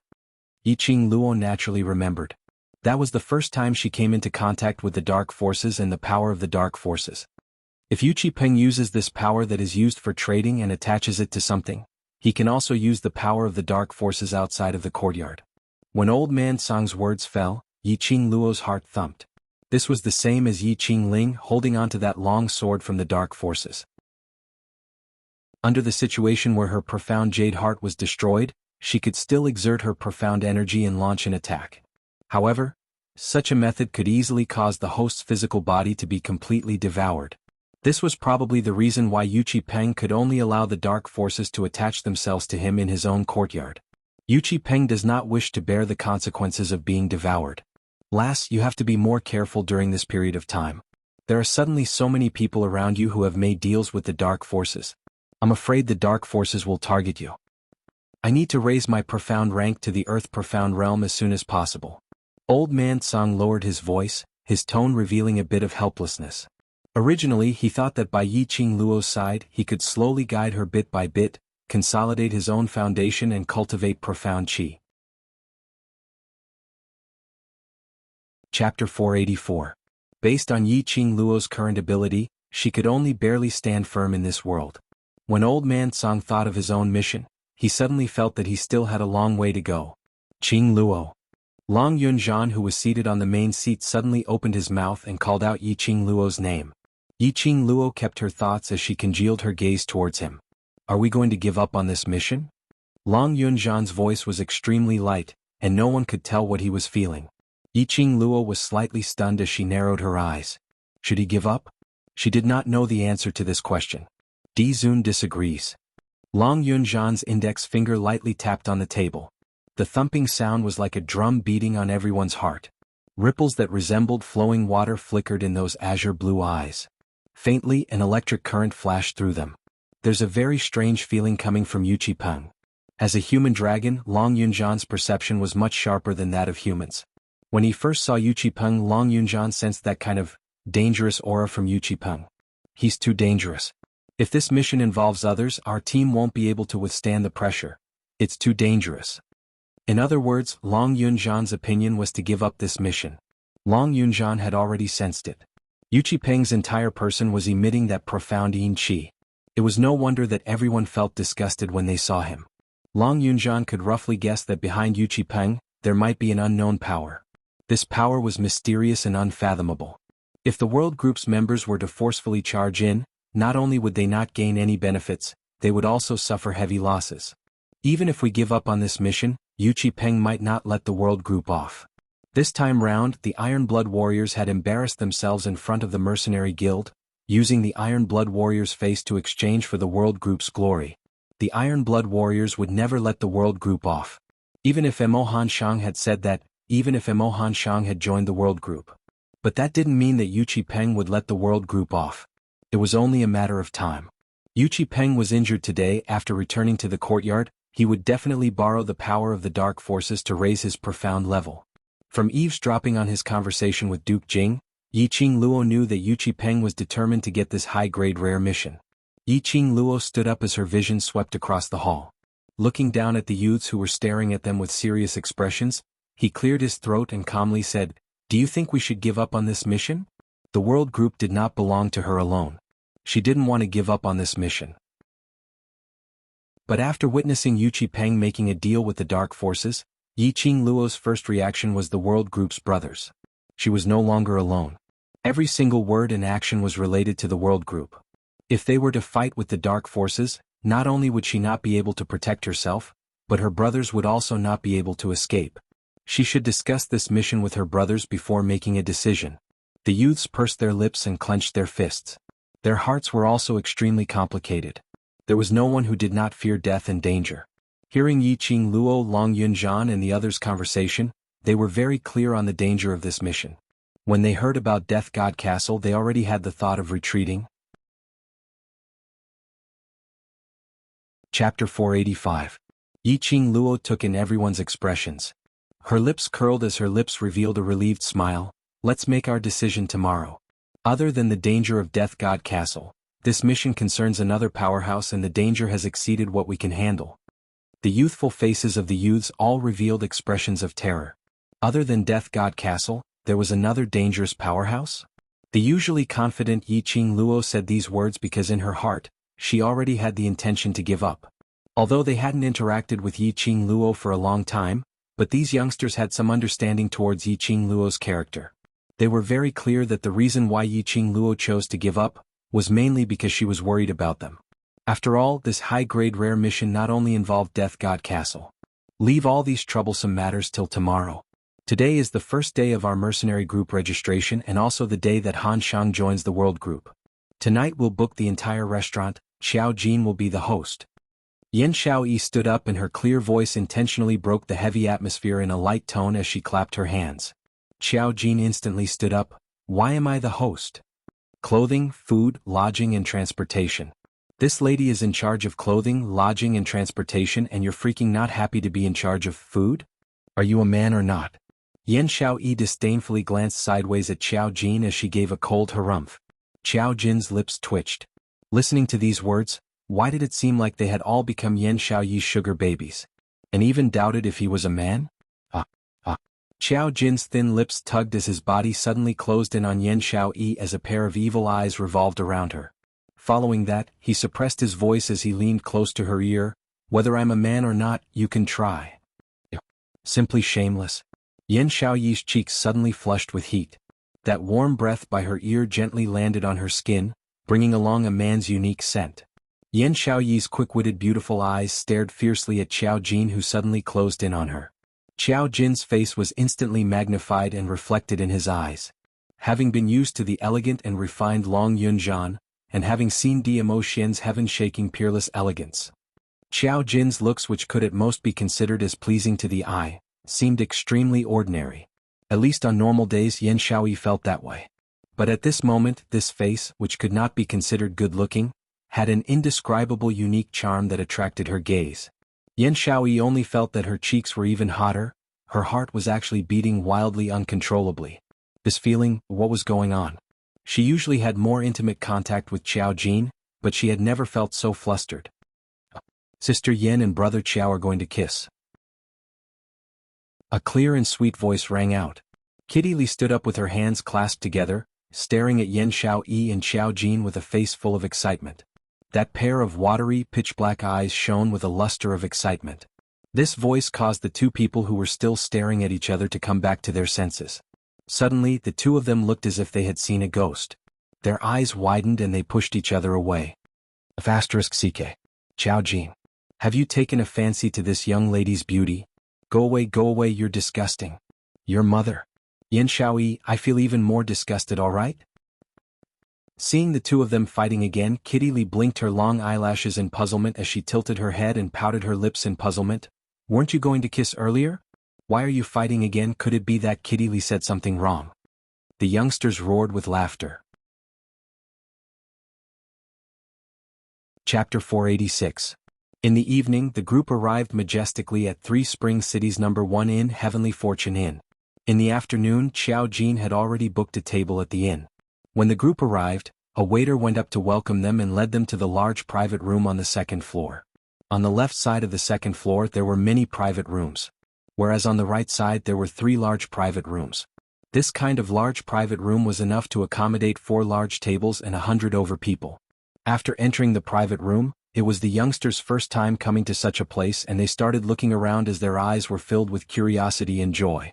Very quickly, the waiter served the dishes which had been prepared earlier and several jars of wine were served. Today the brothers had temporarily thrown the matter of the mission to the back of their minds and everyone was happy, so they didn't stop drinking. Jars of wine were served one after another. After the meal, many of these youngsters who didn't know how to drink all sprawled on the table and fell asleep. There were quite a number of them who were in a drunken state as they kept shouting, "The world group." The last ones who were still sober were Long Yunjian and the others. Yiqing Luo wasn't in a good mood, so she didn't reject all the wine which the brothers offered her, as her head felt a little heavy. She raised her finger and pressed on her forehead as she looked at Yi Fengyu, who was quietly sleeping beside her, as she shook her head helplessly. "I'll go get the waiter and get him to bring some money back to the mansion." Yiqing Luo's body swayed as she stood up unsteadily. Long Yunjian stared at her swaying figure as his brows creased tightly as he abruptly stood up. Long Yunjian was also persuaded to drink quite a lot of wine. He drank more than Yiqing Luo, but at this moment he didn't look drunk at all. His footsteps were steady as he chased up to Yiqing Luo in a few steps as he held onto her arm. "Qing Luo, I'll go get him." His hand held onto Yiqing Luo's wrist. That indescribable feeling suddenly gushed up his mind. The side of his face actually felt slightly hot. The soft wrist in his palm felt completely different from the touch of Qiao Jin and the others. It made him develop a kind of impulse to hold on to this hand forever, not letting go. This thought made Long Yunjian's heart trembled fiercely as a sliver of panic flashed past his azure blue eyes. He pulled Yiqing Luo aside and opened the private room's door. A very familiar voice came from outside the door. "Have you heard? It's about the eldest miss of the Yi family." "I've heard of her. I didn't expect her to look so pure and kind on the outside to be so slutty on the inside. She even wanted to steal her own sister's fiancé. Just how much does she lack men? I've long heard that there's something going on between her and Duke Ping." Previously, didn't that slut Yiqing Luo create a ruckus at Three Spring Sect's entrance several times? The eldest miss of the Yi clan deliberately sought death to prove her innocence. The Three Spring Sect's fate has come to an end. Sooner or later they will be kicked out of the four great sections, two little bitches, one cheap and the other reckless. These people could not conceal their disgust and ridicule towards the two young ladies of the Yi clan. Yiqing Luo could tell that the little slut in their words was referring to her. This voice, it was Lu Xuelan. As well as those high profound class 2 students. "That's not what I'm talking about." Lu Xuelan lowered her voice and said mysteriously. The other ladies immediately echoed, "Then what's the matter? Could it be that she's done something slutty again, and it's even more explosive than that illicit affair with Duke Ping in the garden in broad daylight?" Chapter 487. These ladies were all unmarried young ladies from influential families. But the words that were hanging on their lips were so vulgar that it was unbearable to the ears. Luckily there were no outsiders around. If the customers were to hear this, these ladies would probably be reprimanded by their family's elders. Lu Xuelan gave a mysterious laugh. Wasn't Yiqing Qian married to Duke Ping by the monarch? But based on her unrestrained nature, she has already hooked up with Second Prince. What? Second Prince? I heard that. Second Prince is preparing to request to the monarch to marry Yiqing Qian as his imperial concubine. Lu Xuelan's tone was filled with ridicule as she spat in disdain. A vixen is indeed a vixen, her ability to seduce men is not small at all. The few female students' expressions changed. Yan Zhenfei, who was standing beside Lu Xuelan, drew in a breath of cold air. "Vice President, I heard that Yiqing Qian's lower body was spoilt by Duke Ping. The female doctor said that she needs to recuperate for several months and cannot do that. Thing. Yiqing Qian can still hook up with Second Prince? Who knows?" Lu Xuelan gave a light harumph. A vixen has her own ways. As the few of them were talking, they walked to the room next to Yiqing Luo's as they pushed open the door. The group of them were just about to enter when they heard Yan Zhenfei shrieking, "Yiqing Luo? What are you doing here?" Yan Zhenfei's foot, which had stepped into the room, retracted as she pointed towards Yiqing Luo's direction with a shocked expression. When Lu Xuelan heard Yan Zhenfei's shriek, her vision immediately followed Yan Zhenfei's gaze. On seeing Yiqing Luo in the open door of the room next door, her pupils swiftly widened. Earlier, their words were all heard by Yiqing Luo? Lu Xuelan trio started to tremble uncontrollably. What happened on the second story of the library pavilion had already become a nightmare in their hearts. They hated Yiqing Luo, but they were also afraid of Ghost Doctor, who was backing her. Ghost Doctor's disciple. If they offended Yiqing Luo and she told Ghost Doctor, they would absolutely. Recalling the last time when Ghost Doctor asked the administrator to dig his eyes out, their bodies trembled even more. The group of high profound class 2 students following behind didn't understand what was going on. Why was it that their high and mighty vice president, upon seeing the trash from Devil class, was scared to such a state? "Didn't you just call me a slut quite happily?" Lu Shuilan and Yan Zhenfei's reactions were seen clearly by Long Yunzhan, who was standing beside Yiqing Luo. These people. Why were they so afraid of Yiqing Luo? He squinted his azure blue eyes as he glanced sideways at Yiqing Luo, who wasn't drunk at all, as his eyes dimmed. He slowly loosened his grip on Yiqing Luo's hand, leaving that hand hanging by his side as his fingers clenched tightly. As though this was the only way he could hold Yiqing Luo's fragrance and touch in his palm. Say it, why aren't you continuing? Yiqing Luo squinted her eyes slightly, her expression was indifferent, but the smile on her lips revealed some eerie coldness. Lu Shuilan's face was pale as she squeezed Yan Zhenfei's hand. They knew that Yiqing Luo had the ghost doctor behind her, but the other students in the high profound class didn't know about it. One of the female students furrowed her brows in displeasure. They were students from the high profound class, why would they be afraid of a devil class student? Even if this Yiqing Luo was not bad-looking and had some ability. But in Heavenly Academy, did they lack talented people? So what if I said you're a slut? You still don't want to admit it? A few days ago in the academy, you fainted from the fright of the killers. I don't know who saved you, perhaps. Before you were saved, you were still. Chapter 488. The group of students behind roared with laughter. Now that you mention it, I'm curious too, student Yi, you fainted at the scene where the killers were pursuing you. You look so stunning, those killers. I'm afraid they couldn't bear to kill you just like that. Saying that, everyone's gaze towards Yiqing Luo was filled with an ambiguous look. Their commotion attracted the attention of the customers on the first floor. They all turned their gazes towards Yiqing Luo. Yiqing Luo, Three Springs Sect's trash young matriarch, there was no one in Three Springs City who didn't know her. Especially for someone who had been a trash for more than 10 years, suddenly able to cultivate and even managed to enter Heavenly Academy, setting the record for the shortest time in Heavenly Academy's entrance examinations. It even caused a stir in the entire Three Springs City. Moreover, Yiqing Luo's elder sister Yiqing Qian, her beauty had already spread far and wide. Now hearing these high profound class students talking about this hypothesis, and thinking of Yiqing Qian, who knows, the blood of the Yi family might have some unbearably lascivious genes in it. Don't say any more. Yan Zhenfei shuddered when she heard the students' voices around her. She looked at Yiqing Luo in terror and exchanged glances with Lu Shuilan before taking quick steps into the private room. If you don't want to eat, then wait outside. Those two female students echoed each other and successfully brainwashed the customers, believing that Yiqing Luo had been humiliated by those killers and were in a good mood. Suddenly hearing Lu Shuilan's sharp cry, they had a shock. Turning their heads to look at Lu Shuilan, they saw her pale face filled with shock towards Yiqing Luo. They frowned tightly. They simply couldn't understand why Lu Shuilan would be afraid of a devil-class trash. Towards Lu Shuilan, they usually fawned over her, but that was because Lu Shuilan was now the acting vice president. Because of Yiqing Qian, because of Lu Shuiyu, their high profound class had fallen into Yiqing Luo's hands. They had become the academy's joke. Now that they had walked out of the academy in front of those people outside the academy, these two female students couldn't take it lying down. They were high profound class students, they had excellent aptitudes and were high up in the ranks. Why should they be suppressed by a notorious trash? Why should they become a joke in Heavenly Academy, and when they walked out of the academy, they still had to become a joke? Vice President, why are you afraid of a piece of trash? We are speaking the truth. Two female students walked in front of Yiqing Luo and raised their hands towards her face. Slut. Slutty Yiqing Qian's sister is also a slut in her bones. Yiqing Luo's slender brows creased tightly as she endured the heavy feeling coming from her head. Her cold and charming eyes turned cold as she speedily moved sideways. She reached out and grabbed the wrist of the girl who was about to slap her. With a violent tug, the female student staggered towards Yiqing Luo. Pa! A crisp sound rang out on the woman's face. In Yiqing Luo's hand, a red feather fan appeared out of nowhere. She slapped the female student's face with her fan, leaving a deep mark on her face.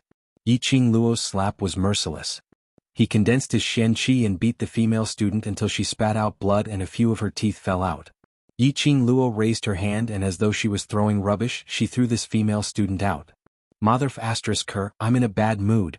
This bunch of clowns insisted on coming up to be her venting bucket, so she wouldn't stand on ceremony. Trash, high profound class students, no matter how much they think highly of themselves, they can't change the nature of trash. Chapter 489. You. The other female student's face revealed an infuriated expression. The female student had not expected Yiqing Luo to make a move just like that. Usually after staying in Heavenly Academy for a long time, these students had already formed a habit, not daring to make a move rashly. Yiqing Luo had long memorized the Academy's rules in her mind. In the Academy, they indeed said that they were not allowed to fight privately. But once they left the Academy could not control them. Even if Yiqing Luo released her profound qi and killed this female student directly, Heavenly Academy had no right to interfere. At most, it would be this female student's family who came to find trouble with her. This mouth, if it only has the ability to spread rumors, then this young matriarch feels that there's no use in keeping it. Yiqing Luo's eyes blinked as she gave a dainty smile. She waved the feather fan in her hand as she walked slowly and stopped in front of that female student. That slightly waving feather fan suddenly opened up. A sharp blade slid down from the fan's handle. Yiqing Luo's fingertip moved and that blade stuck onto the female student's mouth. She was smiling sweetly and innocently. But her eyes were icy cold as though it was covered with frost. The female student's body stiffened, not even daring to move her eyes. After meeting Yiqing Luo's charming eyes, her entire body turned stiff and the expression on her face revealed a terrified expression. Yiqing Luo had addressed herself as this young matriarch, which meant that her beating them up now had nothing to do with the Academy. She was using the identity of Three Springs Sect's young matriarch to give this slap and to destroy their mouse. After hearing what Yiqing Luo said, Lu Shuilan and the other two who were sitting in the next room subconsciously recalled. That day on the second story of the library pavilion, Ghost Doctor also used this kind of casual tone to ask the administrator to dig out his eyes. In their hearts, they were overwhelmed with shock. These were all high profound class 2 students. If these two female students offended Yiqing Luo, there was a possibility that the entire high profound class 2 would suffer a calamity. Ghost Doctor's character didn't care if they were the Academy's elites or not. To stand up for his own disciple or whatever, it was just a matter of mood. You want to? The female student felt the coldness by the side of her mouth. She didn't dare to move. She blurted out 2 words. With a slight twitch of her facial muscles, the female student felt a stinging pain on her cheek, as if some kind of liquid was seeping out. She was so shocked that she didn't dare to speak again. This Yiqing Luo was simply a lunatic. Yiqing Luo would really kill her. How did we spread rumors? The female student who was thrown out stood up, clutching her chest. A few of her teeth had been broken, so when she spoke, her words were extremely strange. Her voice was leaking air and her pronunciation was unclear. However, he could still hear the rage in his voice clearly. You're the same as your slutty elder sister. The female student raised one hand and pointed at the youngsters who were lying unsteadily in the private room, and then pointed at Long Yunzhan who was beside Yiqing Luo. Aren't you on intimate terms with the overlord? Why is she with another man now? Does Di Zun know that we're having a secret meeting and drinking here? She suddenly laughed as her face was filled with ridicule. I don't think you and Di Zun have any relationship at all. You only know how to use this face of yours to go around seducing men? Before she could finish her words, Yiqing Luo didn't move. Instead it was Long Yunzhan who was beside her, who had moved to the front of the female student in a blink of an eye. His long arms stretched out as his 5 fingers strangled the female student's neck. That pair of azure blue eyes was as resplendent as a lantern, sparkling with excitement. Under that radiance, a thick murderous intent shot out. Your mouths indeed can't be taken.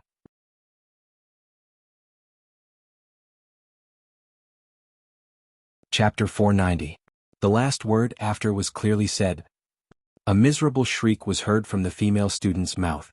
The entire heavenly fortune inn was especially silent. That miserable shriek, accompanied by the sound of bones breaking, was extremely clear. The crowd looked at Long Yunzhan in disbelief. Some of the timid customers who couldn't stand the sight of blood directly bowed their heads and retched. There were quite a number of spectators who subconsciously rubbed their lower jaws. What did they see?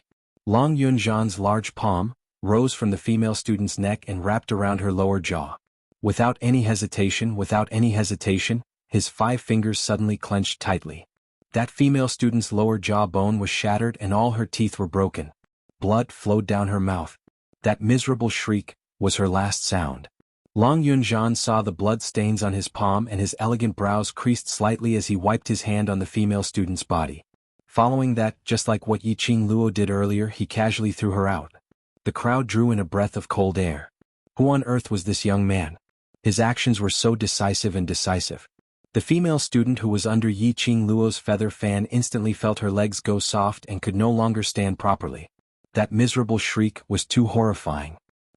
The one whose lower jawbone was crushed was herself. The female student didn't even dare to think about it. Her entire body collapsed onto the ground. That sharp blade drew an extremely shallow scar on her face. The female student didn't have any reaction, as her eyes stared blankly in front, as she panted heavily. What's the matter? What's the matter? Is a fight about to start? Qiao Jin's loud voice was heard from the room. Not long later he and Yan Shaoyi walked out. The crowd's vision shifted onto the both of them. Your clothing, why? Among the high profound class 2 students, someone noticed their clothing. Following the open door they looked inside. The entire room was filled with dozens of young men and women, all dressed in the same uniform. Apparently this was a team. Shengguan Fangyi stood in the crowd as his pupils suddenly opened wide. These are devil classes. Students? Ever since Yi Qing Luo and Shengguan Liuli had a conflict, Shengguan Fangyi specially investigated everything about Yi Qing Luo. According to the investigation, Yi Qing Luo had been a cripple for more than 10 years. Other than a lame maidservant, she had no one close to her and no friends at all. And after she got to know Dmo Xian and started cultivating, she did not get close to anyone or talk to anyone. But now, there were more than 60 people sitting in the room. To be able to drink and chat merrily, it was definitely not an ordinary friendship.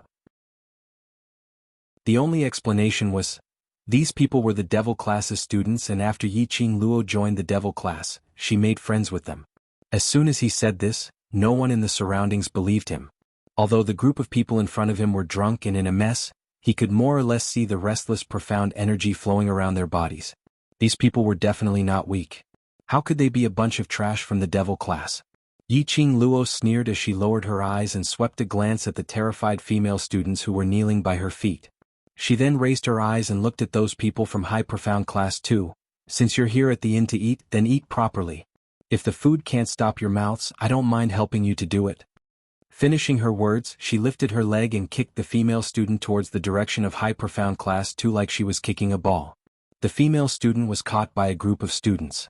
At this moment, no one dared to open their mouths to say a single word. Lu Shuilan and Yan Zhenfei hid in the private room, not daring to come out. Chapter 491. Pure-colored nine-tailed fox? When the customers heard this exclamation, they all stuck their heads out to take a look outside the inn. At the entrance of the Heavenly Fortune Inn stood a snow-white white fox with its head raised proudly. That white fox's size was almost the height of the inn, and its 9 white tails kept swaying. The white fur swayed along with the wind like a white wave. Under the heavens there was only one pure white 9-tailed fox. The Overlord's sacred beast, Little Nine. Which meant the Overlord had appeared? Everyone started to stand up as they rushed to the entrance. Little Nine's appearance caused the entire Three Springs city to go into an uproar. Everyone surrounded Little Nine, looking up at the imposing and majestic 9-tailed fox, their hearts filled with reverence and respect. Little Nine represented not only the one and only sacred beast in the world. It also represented the Overlord. Yi Qing Luo, who was standing on the second floor, also saw Little Nine standing at the entrance. Those youngsters who were still conscious behind her all stuck their heads out to take a look. This was the first time they had seen the sacred beast 9-tailed fox. That elegant figure, that arrogant temperament, it was indeed the Overlord's sacred beast. These youngsters all started to shout out as their faces, which were flushed red from the alcohol, were filled with adoration towards Dmo Xian, yearning towards the 9-tailed fox. Long Yunzhan's face was calm as he was expressionless. A pair of azure blue eyes stared intently at Yi Qing Luo's side, looking at her, looking at the 9-tailed fox below. One could tell that when Yi Qing Luo saw Little Nine, her pair of frosty eyes started to circulate with a gentle glow. That devastatingly beautiful yet flamboyant, enchanting face, the contours were filled with gentleness. As though through Little Nine she saw another person. Another man who occupied her body and mind. By his ears, the youngster's fervent cheers and reverence towards Dmo Xian made Long Yunzhan feel even more frustrated. All his changes were seen clearly by Qiao Jin, who was by his side. Qiao Jin saw the usually expressionless Long Yunzhan, who would not reveal any emotions on his face, was actually filled with rage. Qiao Jin's heart jumped. He knew that Long Yunjian had feelings for Yiqing Luo. But he had not expected that after he found out that Yiqing Luo was already together with Diamo Xian, before he could dispel this thought, extinguish this thought. If this feeling caused a rift between the two of them, this was not good. Standing on the standpoint of brothers, Xiao Jin naturally hoped that Yiqing Luo would choose Long Yunjian. However, as a bystander he could see everything clearly. It wasn't just him. All the brothers in the world group could tell. Yiqing Luo's unique feelings towards Diamo Xian was something that none of them could compare to. Long Yunjian had no way to come between Yiqing Luo and Diamo Xian. Xiao Jin's expression was solemn. He was about to walk over and stand between them. But she saw Long Yunjian's elegant brows creased slightly as he abruptly grabbed Yiqing Luo's wrist once again as he leaned close to her ear and whispered, "What's a nine-tailed fox? Riding a blue dragon is even cooler than a nine-tailed fox."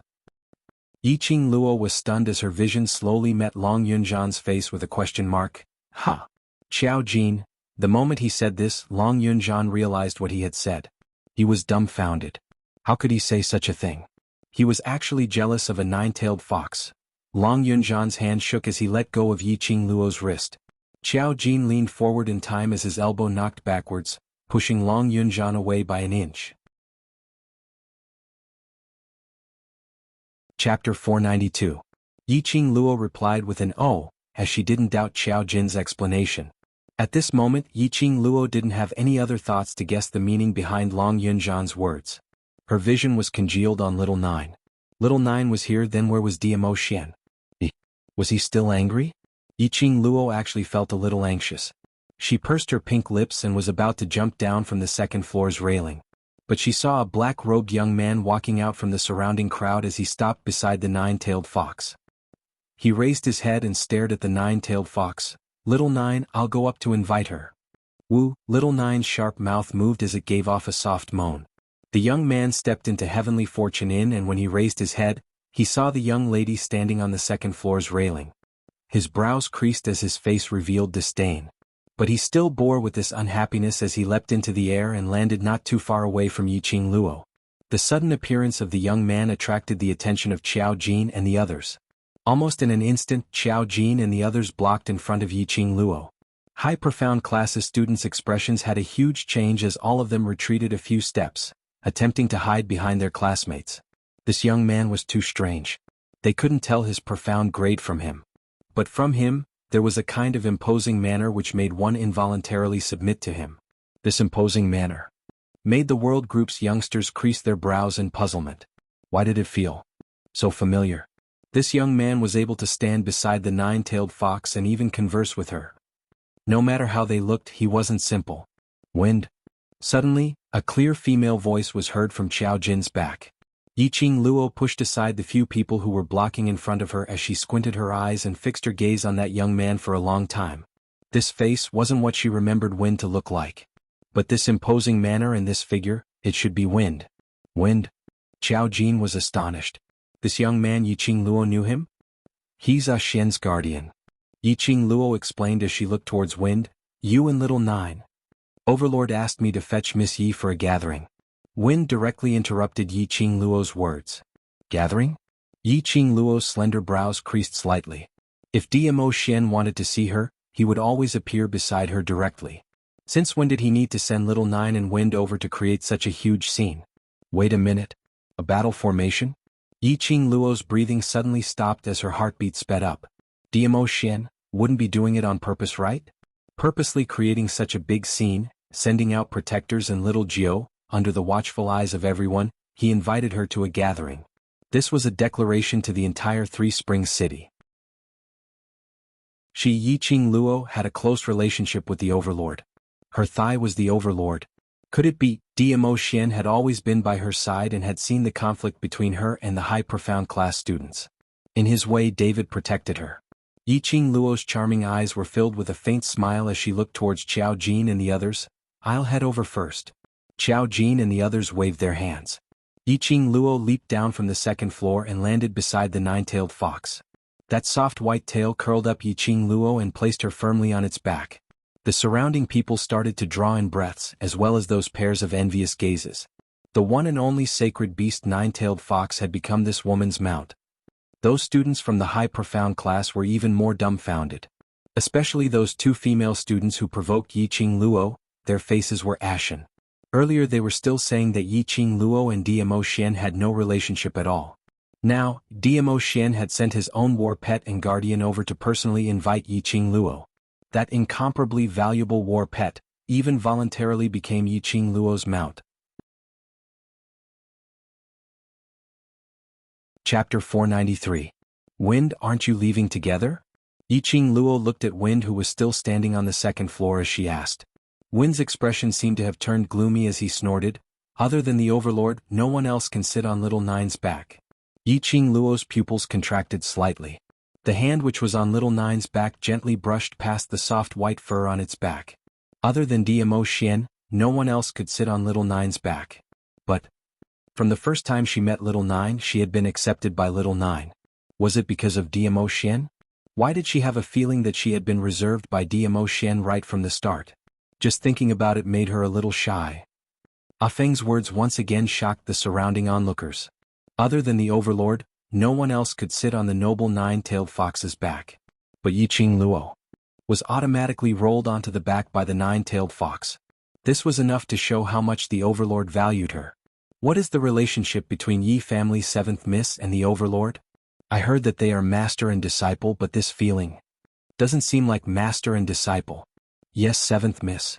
Didn't she set a marriage agreement with Duke Ping, but her sister stole her away? It's only been a few days, and yes, 7th Miss and the Overlord. As they discussed, the discussion changed the topic. Not knowing who started it, someone actually started to compare Yiqing Jian and Yiqing Luo. Yiqing Jian's slutty behavior had spread far and wide. These surrounding crowd all believed that Yi family's young miss and Yiqing Jian were slutty. But because of the Overlord's face, they didn't say it out loud. Yiqing Luo laughed lightly as she dug her ears. Her half-squinted eyes reflected a sharp blade as she looked at the commoners who were gathering below. The relationship between me and the Overlord has nothing to do with you. If this mouth only knows how to make irresponsible remarks, then I don't mind leading my brothers to seal your mouths tightly.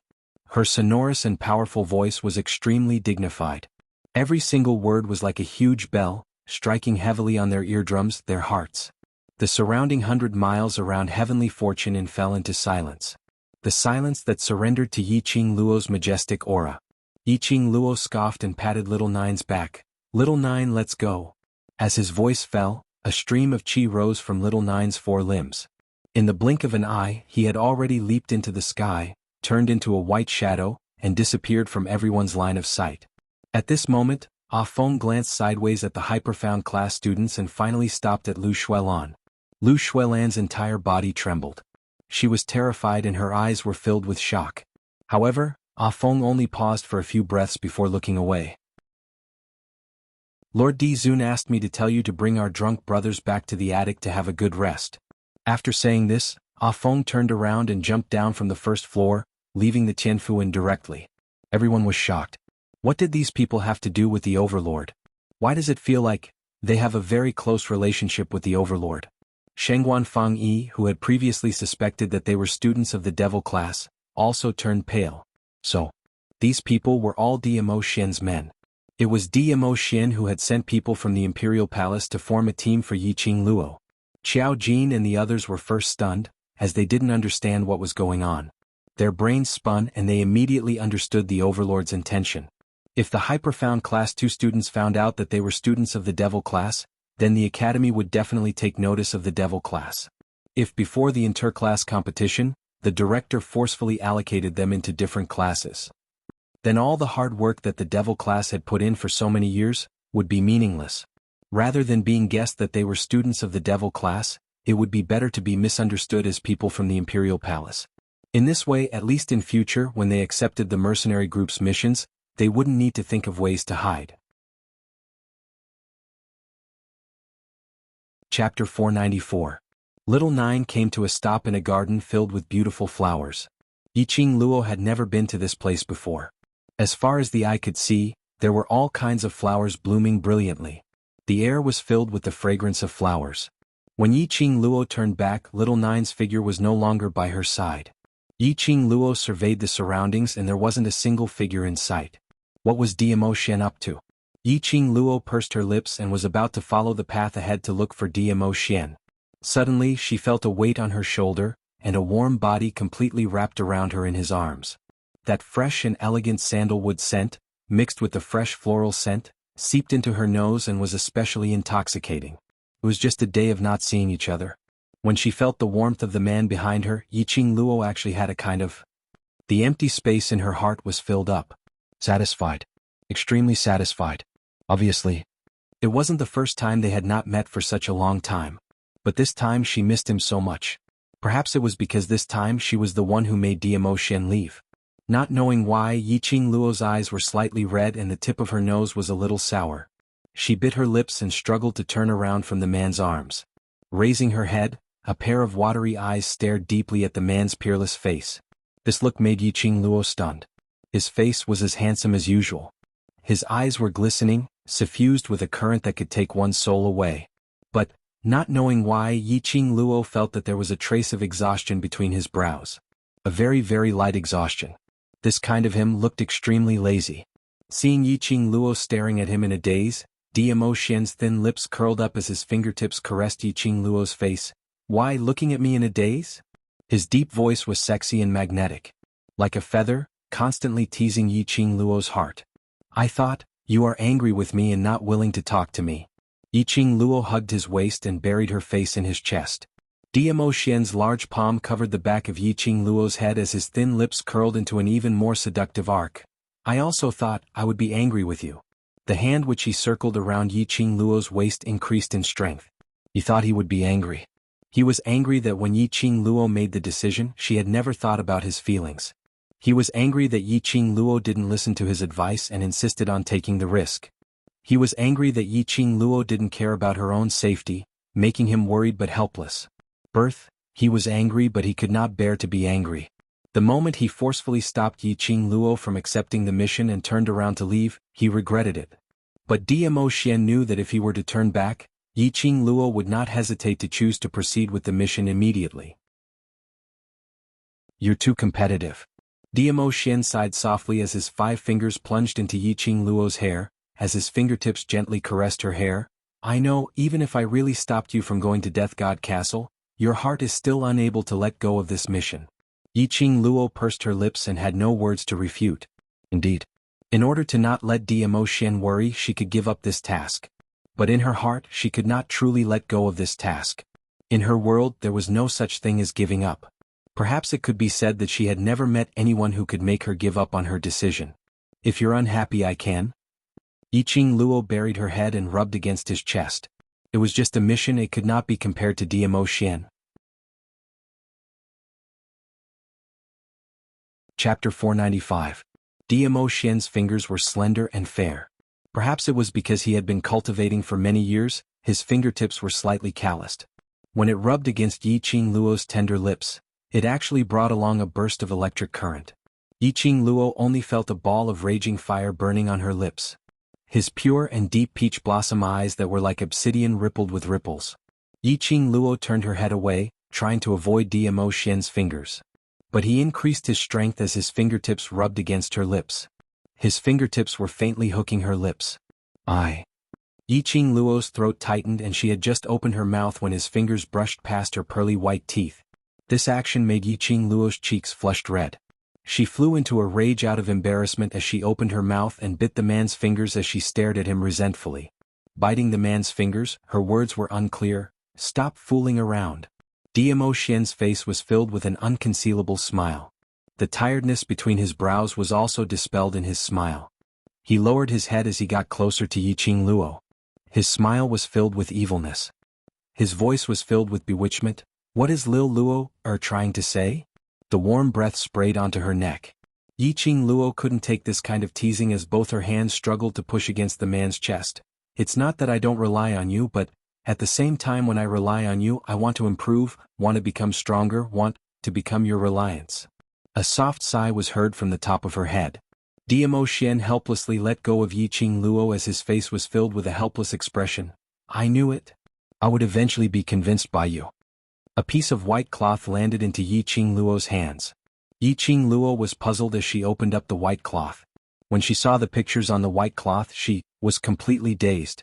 This is... Yiqing Luo's breathing suddenly turned hurried as her fingers clenched the white cloth tightly as she raised her eyes and stared at Diamo Xian. This is Death God Castle's map? This was a piece of map. On it was a detailed drawing of a place's layout. Even the mechanisms and arrays in every place were clearly marked. My entire life has been ruined by you. Diamo Xian helplessly encircled Yiqing Luo in his arms again. His shimmering peach blossom eyes seemed to be carrying thousands of spring water. Although his voice was filled with helplessness, it was possible to hear the strong doting under the helplessness. This kind of pampering could only be enjoyed by Yiqing Luo alone. Yiqing Luo's heart seemed to be pinched by something. She stared at the map in her hand. Yiqing Luo held a thin white cloth in her hand and felt as though it weighed 1,000 kilograms. It was so heavy that she found it difficult to breathe. After he stopped her from taking the mission, he left angrily. He wasn't really angry, he just didn't want to talk to her. Instead, he drew the entire map of Death God Castle for her, to reduce the chances of her getting hurt. Clearly, he was extremely worried and didn't want her to go to Death God Castle for this mission. But in order to make her happy, in order to let her buy the mission, he had to put his heart at ease. In the end, he compromised. How could she not be moved by such a man? How could she not fall for him? He was always like this. His casual words and actions for her always stirred her heart, making her unable to think about anything else. Ah Xian, thank you. Out of thousands of words, only this sentence was able to express the feeling in her heart. Yiqing Luo's arms circled around Diamo Xian's neck as she proactively offered her pink lips. She shut her eyes and a crystal-clear tear rolled down from the corner of her eye. You're tuning in to the Han Li's Wuxia Chronicles YouTube channel. We're so grateful for your support, and don't forget to subscribe to join us on this incredible journey through captivating stories. Your generosity through donations truly makes a world of difference, as it's the primary source of revenue that allows me to expand and enhance this channel for you. Thank you from the bottom of my heart for being a part of this adventure.